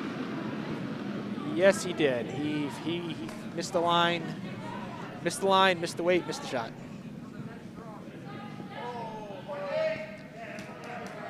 Sometimes that happens. Yep. Well, still plenty of rocks left to play, but it's looking pretty good for yellow at the moment. Yellow's definitely in a strong position. And yellow has hammer, so. Yep. And despite the fact that if you count who won the most ends, they're not looking good. But if you count by points, they're well within reach. I have seen Bonspiel formats where that mattered. This is not one of them. Yep. So Yellowstone is on the way. He's looking to just get rid of that red. That makes perfect sense at the moment. Sweepers are on it now. I don't quite understand why they did. I feel like they could have let that curl board. It would have been fine. Because actually right now, by the result of that roll, red has a realistic shot to take 2 out. It's not guared by any stretch of the imagination, but it's realistic. Yep. Whoa. A little bit of an ugly shot coming out of the hack. I don't know if that's a usual high weight tick out slide. I kind of hope not for his sake. But I will tell you this, it's online. He's going to hit. He's going to hit, and he's going to hit, and he's going to make the double. If they can get that other one, he did not actually make the double. The yellow hung around on the tee line over at the edge of the 12, but his shooter rolled open on the other side of the house, straddling the 8-12, and is currently shot, but it is also exposed. But overall, not a bad.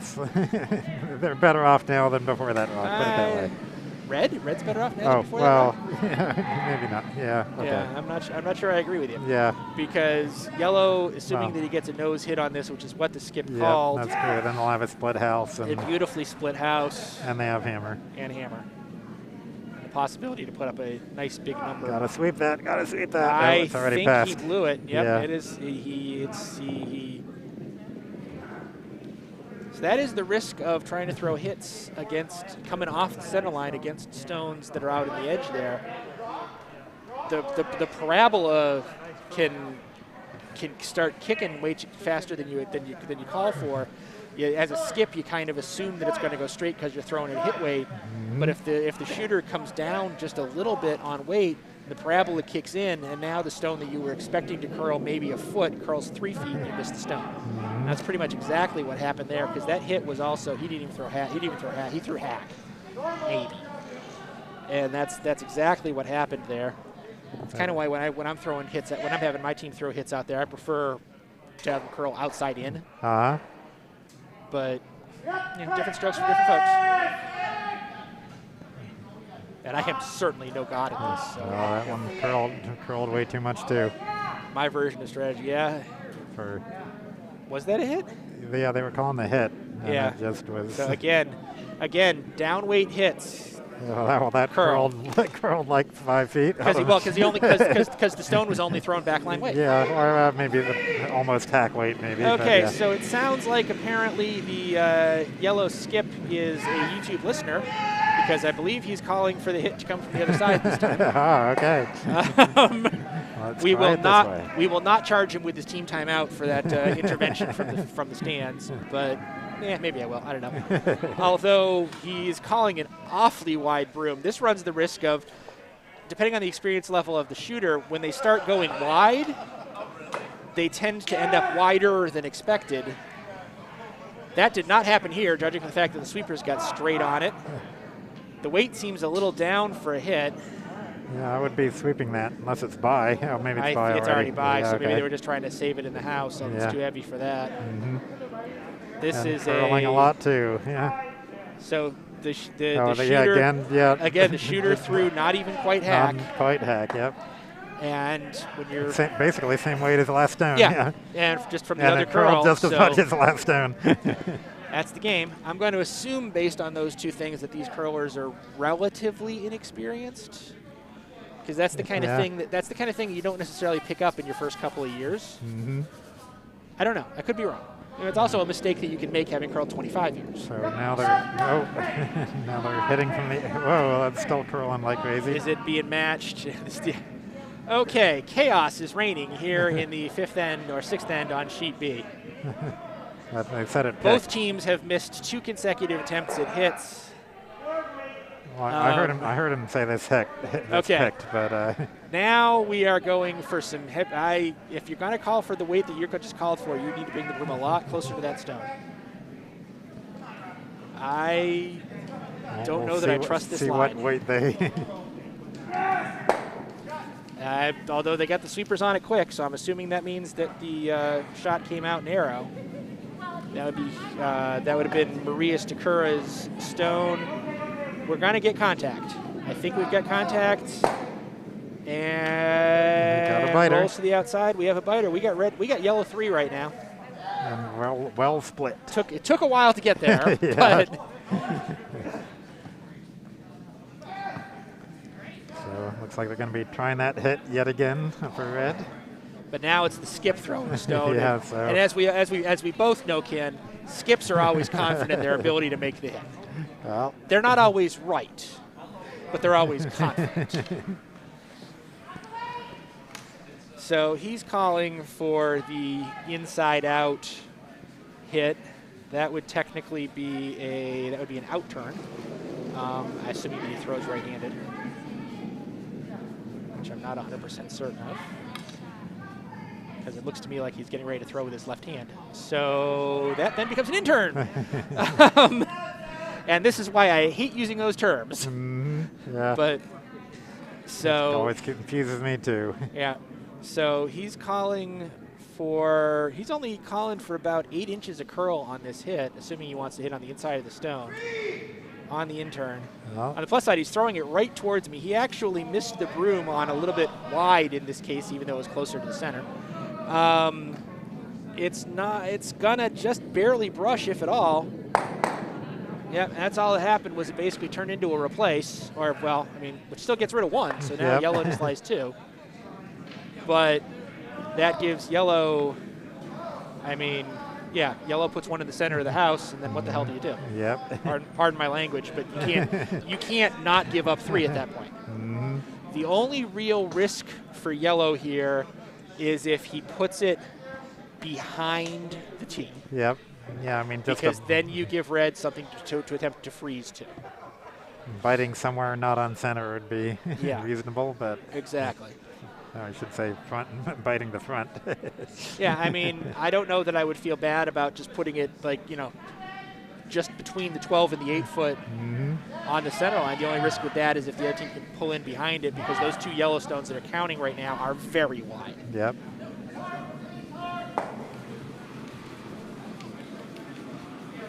So yellow needs 2 to tie, 3 to take the lead right here. They look like they're in a pretty strong situation to get at least some of that. Yeah, so far so good. Should be in. Yeah, it's going to be in. The sweepers touched it up a little just for distance. I think they're perfectly happy with it. That's going to be... Is that going to go past the tee? It does not. It just barely brushes the edge of the 4 foot on the tee.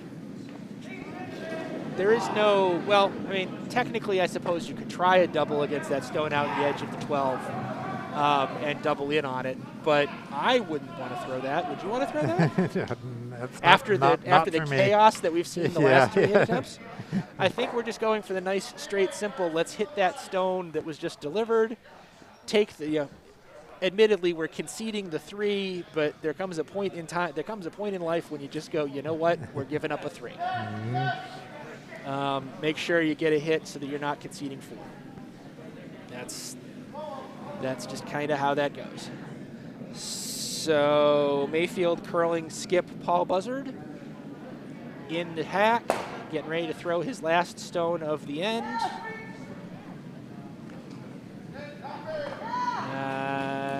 It's got some work to do. It's got some work to do, especially if it wants to stick around. It's got the hit. Is it going to stick? Oh, that's what he attempted to do. He attempted to roll there. Yep, that's actually perfect, surprisingly brilliant. Gets, yeah. Why did I not? So, yeah. So they're now shot. They're now shot. You got to pick it out of there and still try to stick in. Why didn't you see that, Ken? Why did you not see that shot? Well, I saw it, but I didn't think they could do it, but they did. So that's basically about the only place on the ice where he could have put the stone and given Sheets and Giggles skip David Stachura anything to sweat over. So basically, they're just going to come in backline weight, I guess. Tap it, yeah. He doesn't have to tap it very far at all. Just 6 inches or so. Yeah, I mean, 8 inches. Maybe a couple feet just to be on the safe side. But yeah, you don't have to hit it very hard at all. There is a real possibility of a problem here, just given their issues that they had with the line earlier. But that wasn't this thrower. Okay, just heard the vice say it's got a curl. It is. It is coming. It's coming. I don't know if it's there yet. I don't think it's there yet. Now it's there. It's there. That's a very beautifully executed stone. Did exactly what it needed to do. And they got he had to sweat over it, but he made it. Yep, so nice. David Stachura claims his 3 for Buffalo, giving them a 7-6 lead after 6. So both skips getting some nice last rocks there. Yep, that was a very well executed last little exchange there. Oh. All right, so now we're going to take a quick flash over to sheet C, where we are wrapping up the 5th end. Looks like Yellow's about to throw hammer. Yellow's about to throw hammer. What's our house situation? All right, we got a yellow on the back of the button. That's not counting. Or no, well, the yellow on the back of the red that's not counting. And they, so yeah, 1 yellow. Right, 1 yellow. There's a red. So if you can get that red one out of there. Which I defy him to do so, because there are 3 guards in the way, not to mention the other Yellowstone that he would like to have score. Mm-hmm. So really all Yellow has here is just, and the button's wide open, so they're just drawing for their second. Yep. Which would make it a 5-4 game. It's not a bad situation to be in. Stone has been released. It is on its way. Heading to the guard there now, isn't it? That is not the line I would have chosen. That's way wide. It's an interesting choice. I mean, yes, did he touch it? Yeah, he took it. Yeah, that's it. I don't think he had the weight anyhow. No, and that wouldn't have curled and a little that unnecessary much out there, broom slam, but oh well. Yellow does take 1. They kind of wanted more there, but that makes that a 5-3 game after 5 on sheet C. We're now cutting to the 4 view, where what's going on here? So all right. It looks like sheet A is the last 2 rocks, I think. Yellow is throwing their last stone, yes. And it's a relatively open house. Yellow is currently lying shot. The only thing really protecting it is the red stone up at the top of the 12-foot, and it's not really protecting basically want to split it and get something under their guards. Yeah, because that's Yellow's throwing now. They're planning on tapping that red out and, like you said, rolling towards the center line. This is Jackie Temple. She has played at national championship levels before. That is not what she's doing. She's just doing a pure draw behind cover. Looks kind of heavy. It is a little heavy for that. It is way too heavy for. Well, actually, I take that statement back. It is not way too heavy for it. It was a little too heavy. It's counting. But it's counting. It is shot. Second right now. It's shot. Yep. All right, well, yeah, it is shot, thereby giving them 2. Yes. So, Windy City Curling, person whose last name is Heatherly, has the broom down for the OTF skip, calling for a draw for 1, which, I mean, that would put them up 6-3 after 6. It's a good place to be.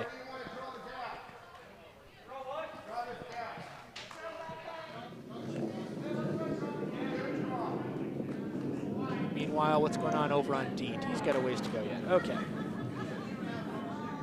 All right. This is the hammer on sheet A. Hammer on A is on its way. Sweepers are not touching it yet. Oh, now they come. Sweepers are on. Weight feels good to me at the moment. Sweepers are just kind of making sure, probably also making sure it doesn't cut in and take the guard. Now it's light. It is not there. It is not there. In. So that'll it looked faster than that to me, but no. So what did we say, 2 yellow? I'm virtually certain that's 2 yellow.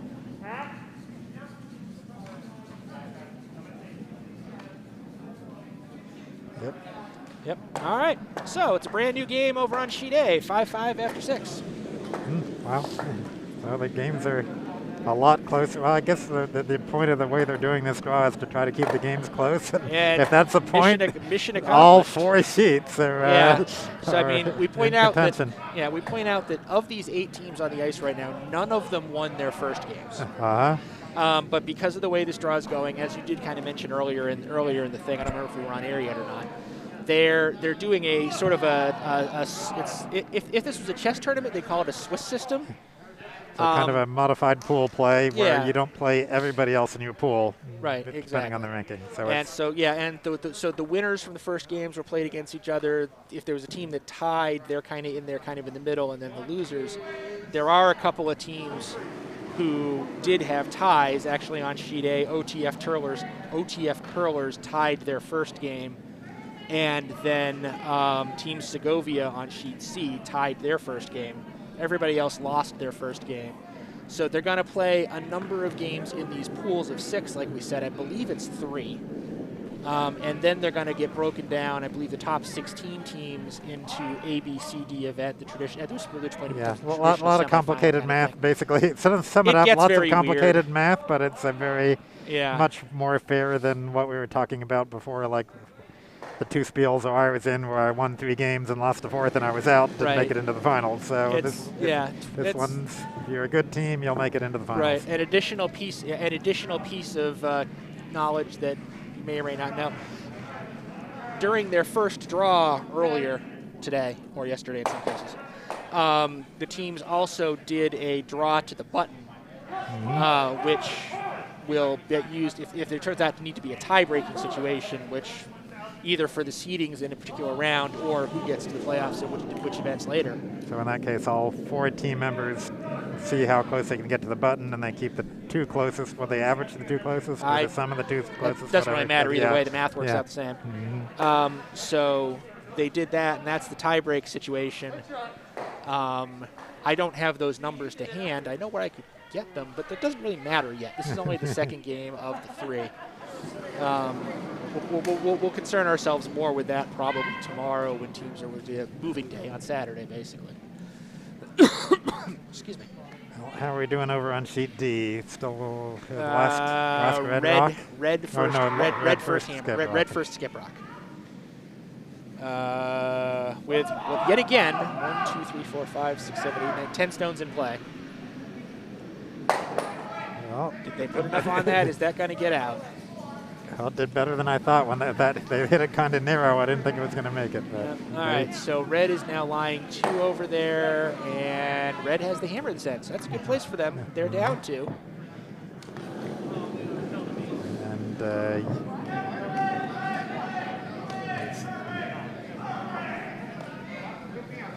it's a 4-ring circus going on here.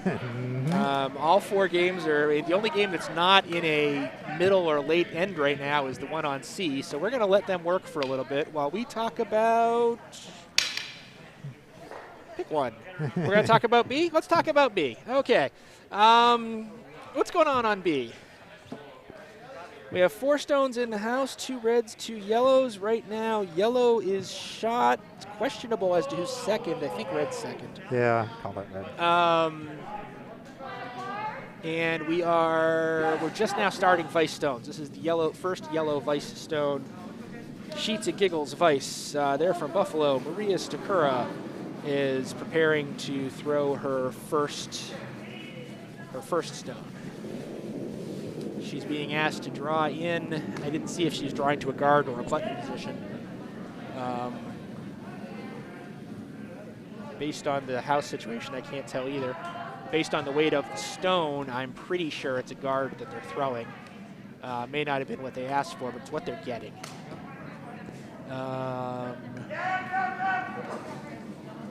And it is a functional guard. Maybe a little overcurled, but not overcurled enough to be an issue. And over on sheet D, they took out the 2 stones in the front of the house, so red will be with hammer sitting 1. Wait, you mean there's stones out of play on sheet D? Yep, they managed. Newsflash. So, yep, that'll just be a draw for 2. And coming in on what? Where are they? Oh, yeah, coming in through the center. Yeah. All right. So we're going to follow Team Jam's Skip. I'm sorry, I don't have his name. Stone as he throws his hammer.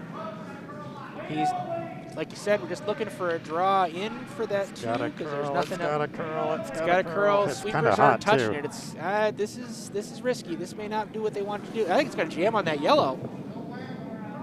Oh, nope. Okay, I'm wrong. It's going to hit the red. Oh, it's wow. Wow, that died fast. Wow. All right, check that man. Too. Check that man for remote control because that stone broke faster than a speeder passing a cop. But so that's that 2 for red. So that ties it up. Ties that game up. Wow. Jams, as we said, Jams close. puts it 7-7 on sheet D. The magic of the formula. Got to get. Okay, so now we're throwing over to A. We're throwing over to A. B, I'm sorry. Throwing over to B. Sorry, my director's pointing at me, and my angle's not so good. So sheet B, as we are throwing last Vice Stones. Sheets and Giggles Vice Stone is on its way. It glid through the house. Glided, slid. It just didn't work. We'll put it that way. So red is looking to try to figure out what to do. Red does have the hammer at this end. I think they're calling a gentle tap on that stone that they have just to the left of the center line as we're looking at it, which is how you should refer to it. That line looks very wide for that, though. Yeah, it's not going to curl that much. No, so maybe it's going to effectively just be a draw. Might be heavy. Is that through? Well, it's at least back 12. Is it out? It's not counting, and that's for sure. Okay. Could be a catcher for later, though. Although anything that wrecks on, it's still going to be 5th shot at best. All right, let's play Skip Rocks. Okay, Ken, you're the yellow skip. Okay, let's see. You're up by 1. You're in the 7th end. You do not have hammer. This is your house. You're not going to blank the end, I can tell you that. That is a true statement. You're laying 2 right now. I mean, so do you just kind of draw to like the maybe even try to get to the button behind cover? I think I would like to overlap that red one a little bit, either get in right behind it a little bit or stay in front of it a little bit. Just to okay, when you say that red one, can you be more specific?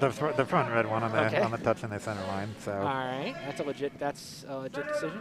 I think I'd try to draw in behind it, but I'd be okay if I was short and be in about the neighborhood you're talking about equidistant to that. You don't want to tick that at all. You don't want to give it any push. You don't want to tick it at all, and you don't want to go behind the tee to where you all of a sudden create some freezing games.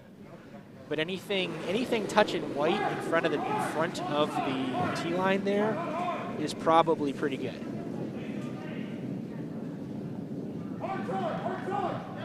So David Stachura throwing his first. That's pretty heavy still, isn't it? Oh, it's slowing down, yeah. Oh. Well, and the lines okay. Also, it might come in, it might actually brush that red. Little tiny tap, not enough to change the situation. So, and I'm sorry if I earlier said yellow had the hammer this end. I'm wrong. Red has the hammer. Oh, okay. So yeah, so that works pretty well for them. They makes it hard to bump up that red. Yeah, you could do it from the other side, which is what they're thinking about right there. Which is an interesting idea, although it's hard to do gentle because that those yellow guards. There's a yellow guard up. If you get the wide shot. Okay, we'll take the 4-shot. 4-shot works. There's that yellow guard that's 6 feet short of the house, maybe, that kind of takes that line away, at least coming that way. Now, you could turn the other way, or we could look at some sort of wacky promote, which isn't really a promote, I guess. He's looking at bashing that yellow into his red. I think he's looking to play pinball. He's looking to play pinball. I see what he's got in mind. If he hits that top yellow on about the outside third, He bashes it into his red, which will come sideways, kiss off the backside of that yellow, roll into touching the forefoot, and his shooter probably rolls over to touch the 8-12 over on the other side, out in front of his other red, providing some coverage out there. It's delicate, but if he pulls it off, he looks real I can good. see it. I'm not sure that the shooter would stay in or not counting anyway. No, it's not counting, but it would. But still, if you can get your the key is to get that red one. Yeah, it puts the red in. It puts the red as shot. I mean, at this point, they'd be happy with one. Not very happy, but happier not than all that happy. Yeah. Tied going home is not. Well, it's better without is not great. Sometimes it's better to be behind by one. Yeah, you'd rather blank the end, but that's like you said a few minutes ago. That ain't happening. So I was playing with Dunham as skip a few months ago, and he called the giving the other team one to take the hammer in the last end. Yeah, and which always feels bad. So he threw it by, but he didn't throw it by right. It actually ticked off something on the side and banged into the end, and we took one instead of them taking one. Whoops. So he felt bad about that, I'm sure. Yeah, it was like because he actually plays at the level where he expects to get the shots and calls. Yep. Okay, they are still talking about the computational physics here on B. I said Dunham. I guess I should be more specific here because we got two Dunhams playing. This was Andy I'm talking about. Right.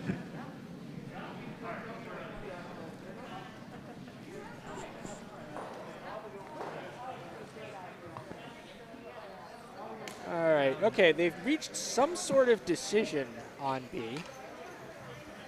Based on that broom, I think he's trying the pinball shot.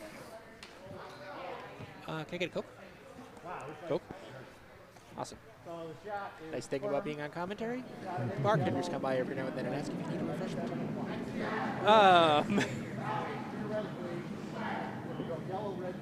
Remember to tip your waiter. Okay. So if I am not mistaken, sir. If I am not mistaken, we are looking at a pit. We are looking at a stone where a shot where a lot of granite's going to move. This is Paul Buzzard, Mayfield curling skip.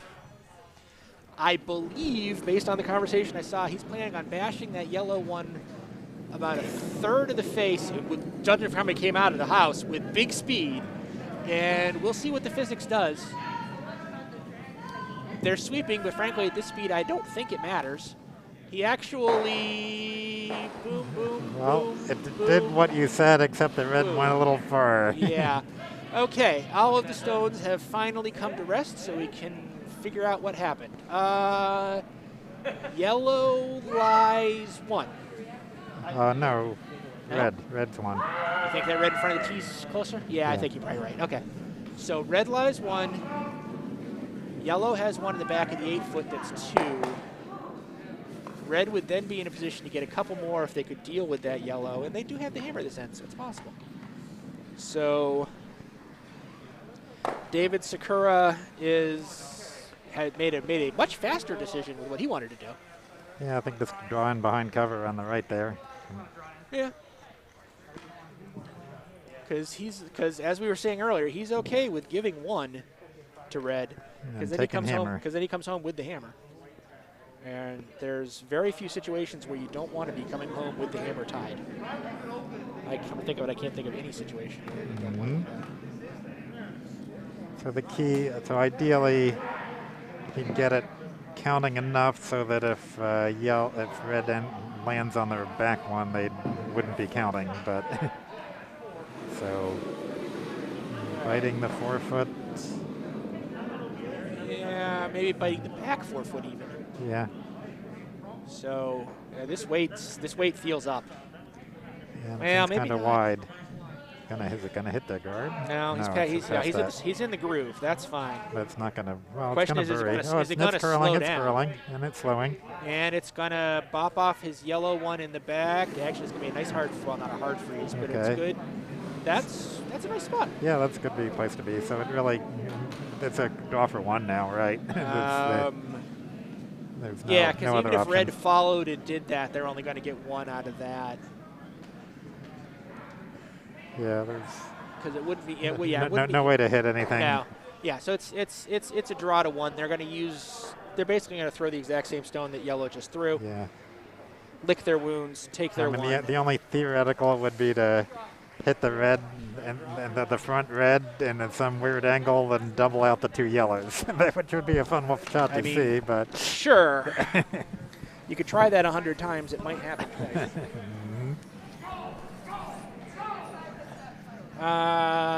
So meanwhile, we're also getting ready to throw the hammer on A. All right, hammer on B is on its way.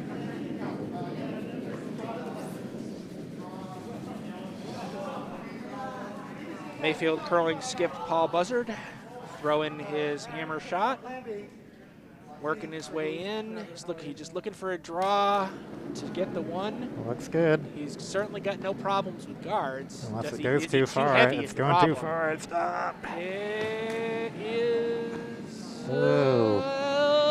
Oh, wow. It's close. Yes. I think it's too heavy. I think it's yellow 1. I'm kind of leaning a little that way too, but I think they're going to measure this. This is just our annual reminder that the cameras that we have are not necessarily perfect. They're pretty damn good, but the teams get to make that decision, and we do have a micrometer out there for their use if they need it. They haven't kicked any of them yet. Yeah. Please do not start trying to use your broom to do the measurement. You have a device. And it looks like we're going to bring it out. Yep, here it comes. So we missed what happened on sheet A. Oh, but they're hanging it. But red is hanging a big number. OTF 4? Curlers put up a 4 spot. 4, yep. So that blew that game wide open. It is now 9-5. OTF Curlers over leading Temple of Broom. Not sure what happened. All right. And unfortunately, we're not going to really be able to tell too easily, other than we can tell if their technique is solid. Their technique is not solid. Yellow is shot. Okay. So yellow takes the 1. So we should be watching sheet C now. Is that hammer on sheet C, I think? Actually it is. So red getting ready to throw hammer here on sheet C. They are currently shot. They're just drawing for a second. They really just have to get a little bit of red to get that second point. The only real danger is the slot that they're throwing to is a little tight.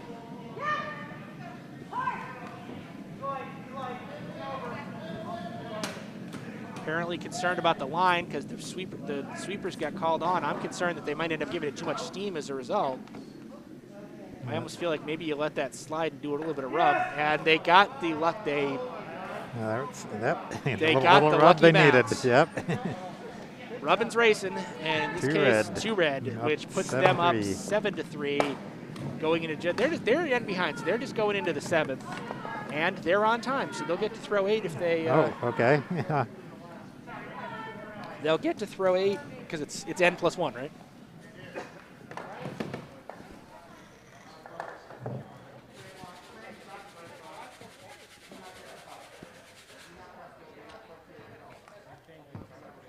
A little debate on what they're supposed to be doing here. We're not quite sure.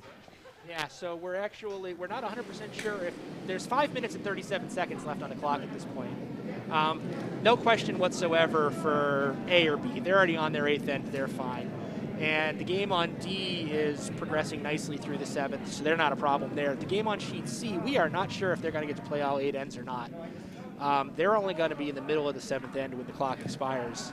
I'm not 100% sure if it's finish what you're on and play one and play another, or if it's just finish the one you're on at that point. We don't have a consistent standard here at the club. We've got a league that does it both different ways, so I'm not sure. We do have somebody checking. We'll let you know as soon as we know.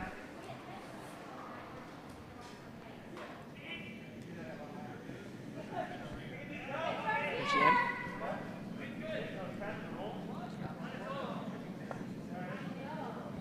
Okay, we're hearing it definitively now. It's finish the end you're on, and that's it. Yeah, so if the clock runs out, you can't start another end. Right. All right, we're zooming over to hammer D. on sheet D right now. Hammer on D. Thank you, Michael, for keeping up with that while we were dealing with Administrivia. while we're on sheet D, what is the situation? Can we go to the 4 view so we can see what's going on in the house? There's sheet D's house. Red is currently lying 3. Yellow has a draw against that 3. They are currently behind, or is that the game's tied? I remember if they're tied at 7. I don't know what their score is. 7-7. It is tied at 7. So that's going to make a big difference in the position depending on what's going on here. Sweepers are on it. They're not on it terribly hard, but they are on it. It's not going to make the house. Red's got 3 red. Red's got 3. 10-7 coming home in the 8th. Now that a couple of our close games aren't looking so close anymore. Yeah, that can happen sometimes.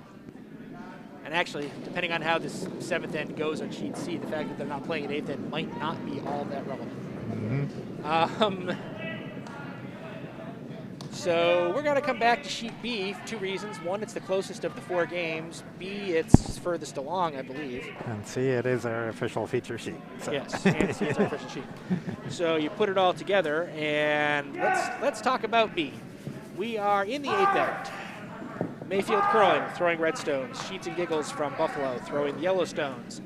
Red currently has 1 in the house in the top 8. We are on the 1st, 2nd stone. There's got to be a better way to say that. Which they should be resetting that. That is a guard violation. They should not. That stone was actually a guard violation. They should be putting that back.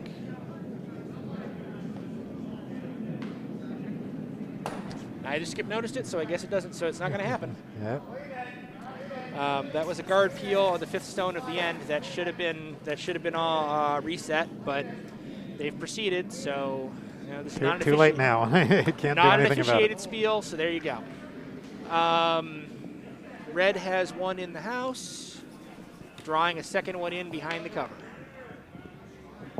Kind of looks like the yellow skip is feeling like, hey, shouldn't I have?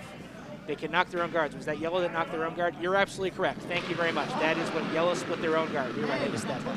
Oh, okay. We all missed that fact, so don't feel bad. So thank you, Tim. Somebody's Tim, paying more attention than we were. Exactly.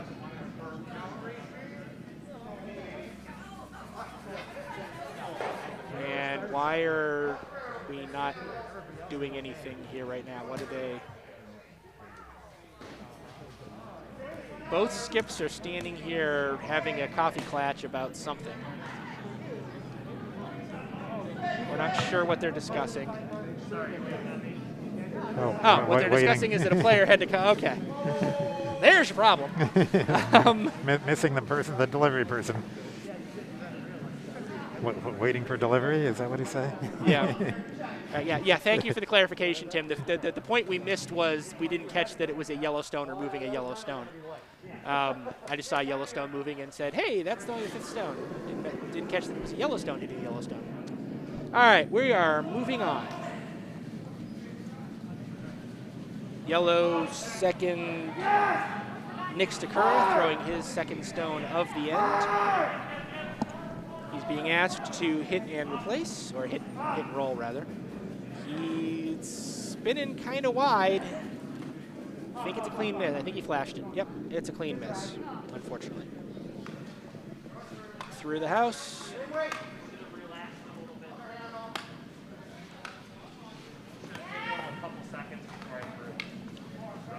right. So we're getting ready to throw. Red does have the hammer here. They are down 2. And just so you know, ties are allowed in the round in the preliminary portion of this spiel. So if the game is tied, there's no draw to the button, there's no extra end. It's just a tie because the format of this spiel, it just goes into the standings and it's a tie. So red would be relatively content with a 2. Wouldn't mind getting a 3rd out of it, of course. Still got a lot of stones to go before we start wondering about that, though. Yellow trying to figure out how to hold it down. 2-point lead is kind of one of the, without hammers, kind of one of the hardest leads to defend. Because with if you only got a 1-point lead in hammer, at least at this level, you're playing it like a normal end. You're not playing it like you're not playing defensively. with 2 points, you kind of start to feel like, maybe I should play the game a little bit differently. Maybe I should play it. Maybe I should, focus more on cutting down the other team's scores, that kind of thing. You can get yourself in trouble if you're not careful with that, though.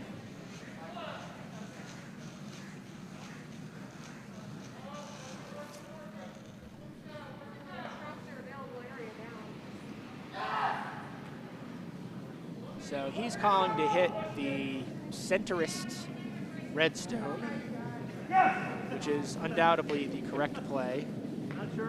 If he can roll behind cover, he wouldn't mind it, but he's mostly just trying to get rid of it. It's going to be pretty much a nose replace. There's a little bit of roll outside. Is he actually going to get it all the way out of the house? He is not. That was not hard enough. That stone is just straddling the back 8, back 12.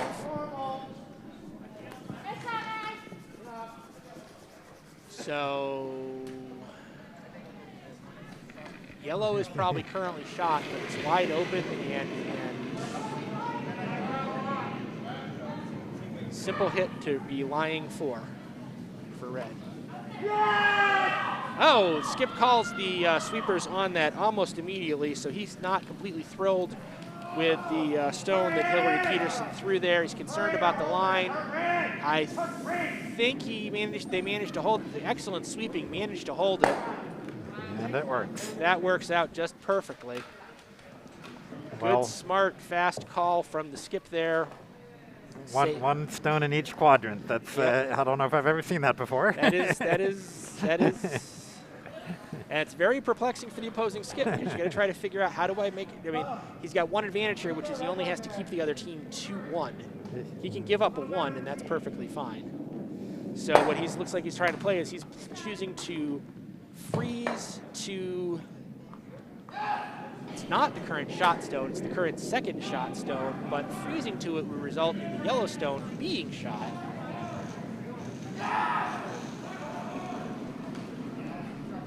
So executing a perfect freeze is definitely the goal here. We'll see how that goes. I don't know that I like this line. This line feels like it might be a little, whoa! Fell down, but he did not touch the stone. Sweeper fell, but did not touch the stone. Okay, it's not going to freeze to the stone. It's going to be a straight takeout with slate roll to the center line. Stone is not protected. It is currently shot, but it is completely exposed. Same weight. Same weight. Same weight. And the question is the sweeper okay? Yeah, he's up. He's walking back. Everybody's fine. He's tough. He's a curler. That didn't look like a pretty soft landing. Yeah, so. He's tough. He's a curler. He's fine. All right. Red Vice Hilary Peterson from Mayfield Curling, basically being asked to take that yellow stone out. It's a little down weight. It is a little down weight. They're trying hard. They're trying hard. They're okay as long as they get contact. I don't know if they're gonna though. They got contact, but it was really just a tap. It wasn't enough. And it's still shot. even still. I think it. I'd call it shot, but I probably want to measure too. Me too, probably. But it's certainly making it so red's not getting 2. Yep. Now red has hammer, so they could easily draw for 2. But yellow looking to see what they can if they can kind of multitask here. They kind of. So he's got 2 possibilities that he's equally accepting of, judging from what I heard him say. He's definitely hitting that yellow stone up in the top 12. He's willing to accept either of 2 results. Either his shooter spins over in front of the yellow that's currently shot, providing some covers. That's good. Or he manages to double out the red on the other side. That's good. Or if he just noses it, it's not as good.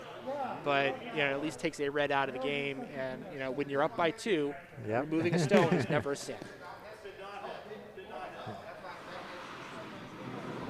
So as long as he hits that top one, he's pretty much going to be happy with whatever the result is.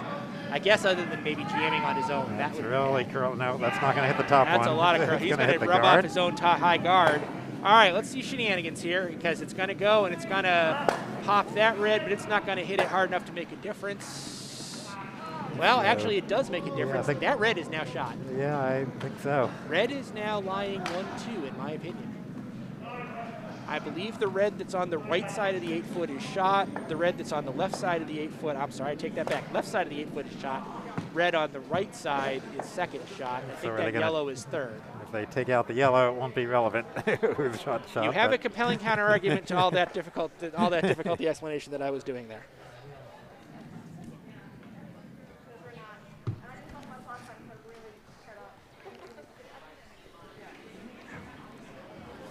But it does ruin that one in each quadrant thing that red had going. So, there is that. So on sheet A. All right, sheet A, is we're coming down to, I mean, that game's over, isn't it? Or there's not enough stones left. are they measuring then, or are they? There's nothing to measure. There's no stones in the house. Oh, okay. No, yeah, that game's over. Sheet A is the game on sheet A is over. I think they were just throwing for practice. So that game is over. Red wins. So that's OTF Curlers defeating Temple of Broom. I believe the final score would be a concession at 9-5. I'm not 100% certain that that's what occurred. We saw Stone in motion, but they were mathematically out at that point, so I'm pretty sure that was the result. All right, red chipped that yellow stone out, so red is currently lying 3. And we are getting down to the nitty and the gritty. Yellow is getting ready to throw their last stone of the game. They are up 2. David Stachura, the Buffalo skip with his Sheets and Giggles team, trying to figure out what he can do right now. And having been there, right now he's going, I was up by 2. All I had to do was keep them from scoring 3. How the did I get myself here? What can I do about it? He's spending more time right now. He's got to get the demons out of his head and just focus on this shot. Yep, that's the freeze on the one they're pointing at there. That's a perfectly good option. That's definitely what they're looking for. And you probably hear some applause as the teams from Sheet A come off the ice after their game.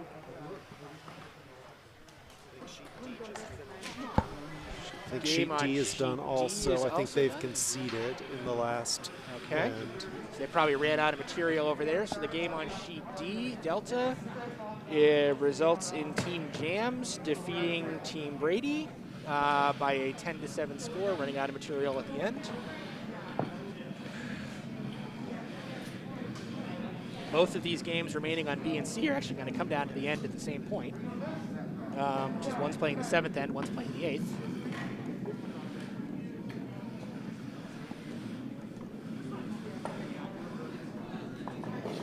Not even 100% sure. Yellow on C needs to do some work here, or else their game's over after this because they're down by 4. I don't even know if they can score 4. I don't think they have the material to do it.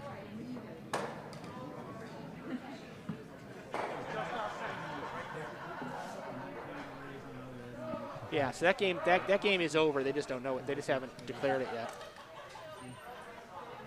I think they're going to realize it now.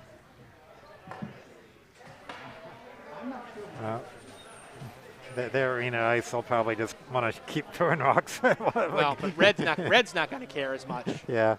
Oh, that's right. Yeah. So.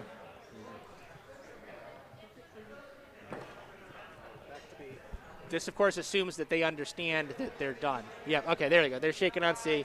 So that means that Team Segovia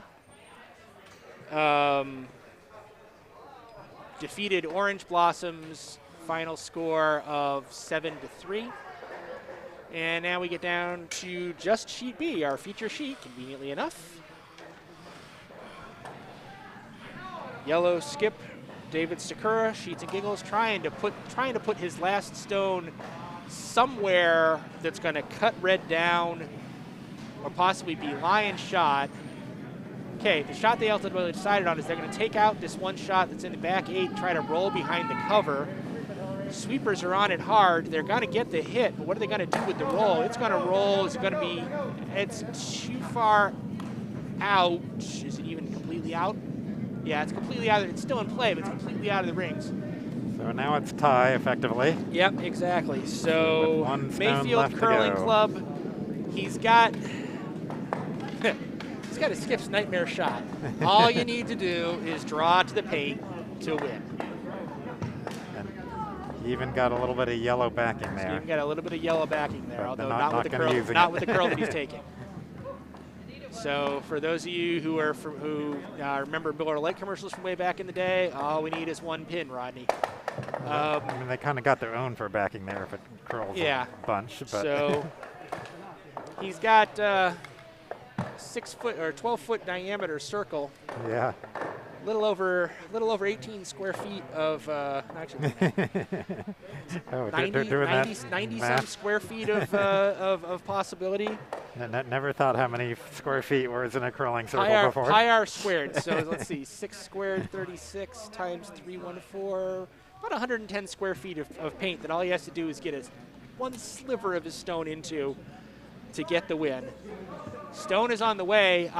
Can't be good news when the sweepers can start getting on it hard right out of the broom. I got to be honest, I don't think it's there. Vice came out to help. I do not think he put enough mustard on it. Sweepers are trying their damnedest, but nope, it comes up about 4 feet short of the house. So we have a draw, ladies and gentlemen. Yeah, you saw it go into the house, but they gave it a little kick at the end there. They did. Yeah, just for the fun. Yep, we have a draw. Your final score, 8-8. Mayfield Curling Club and Sheets and Giggles tied. That finishes up our action here, so we'll be back in a few minutes with the next draw. More than a few, because they're doing a scrape. Doing a scrape break? All right, we'll be back in about an hour, in a little over an hour with the next draw. Have a lovely day. Have a lovely afternoon, everybody. For operator Michael Steele and Ken Clark, this is Alan McNeil. Thank you very much. Talk to you later. Have a good weekend, everybody.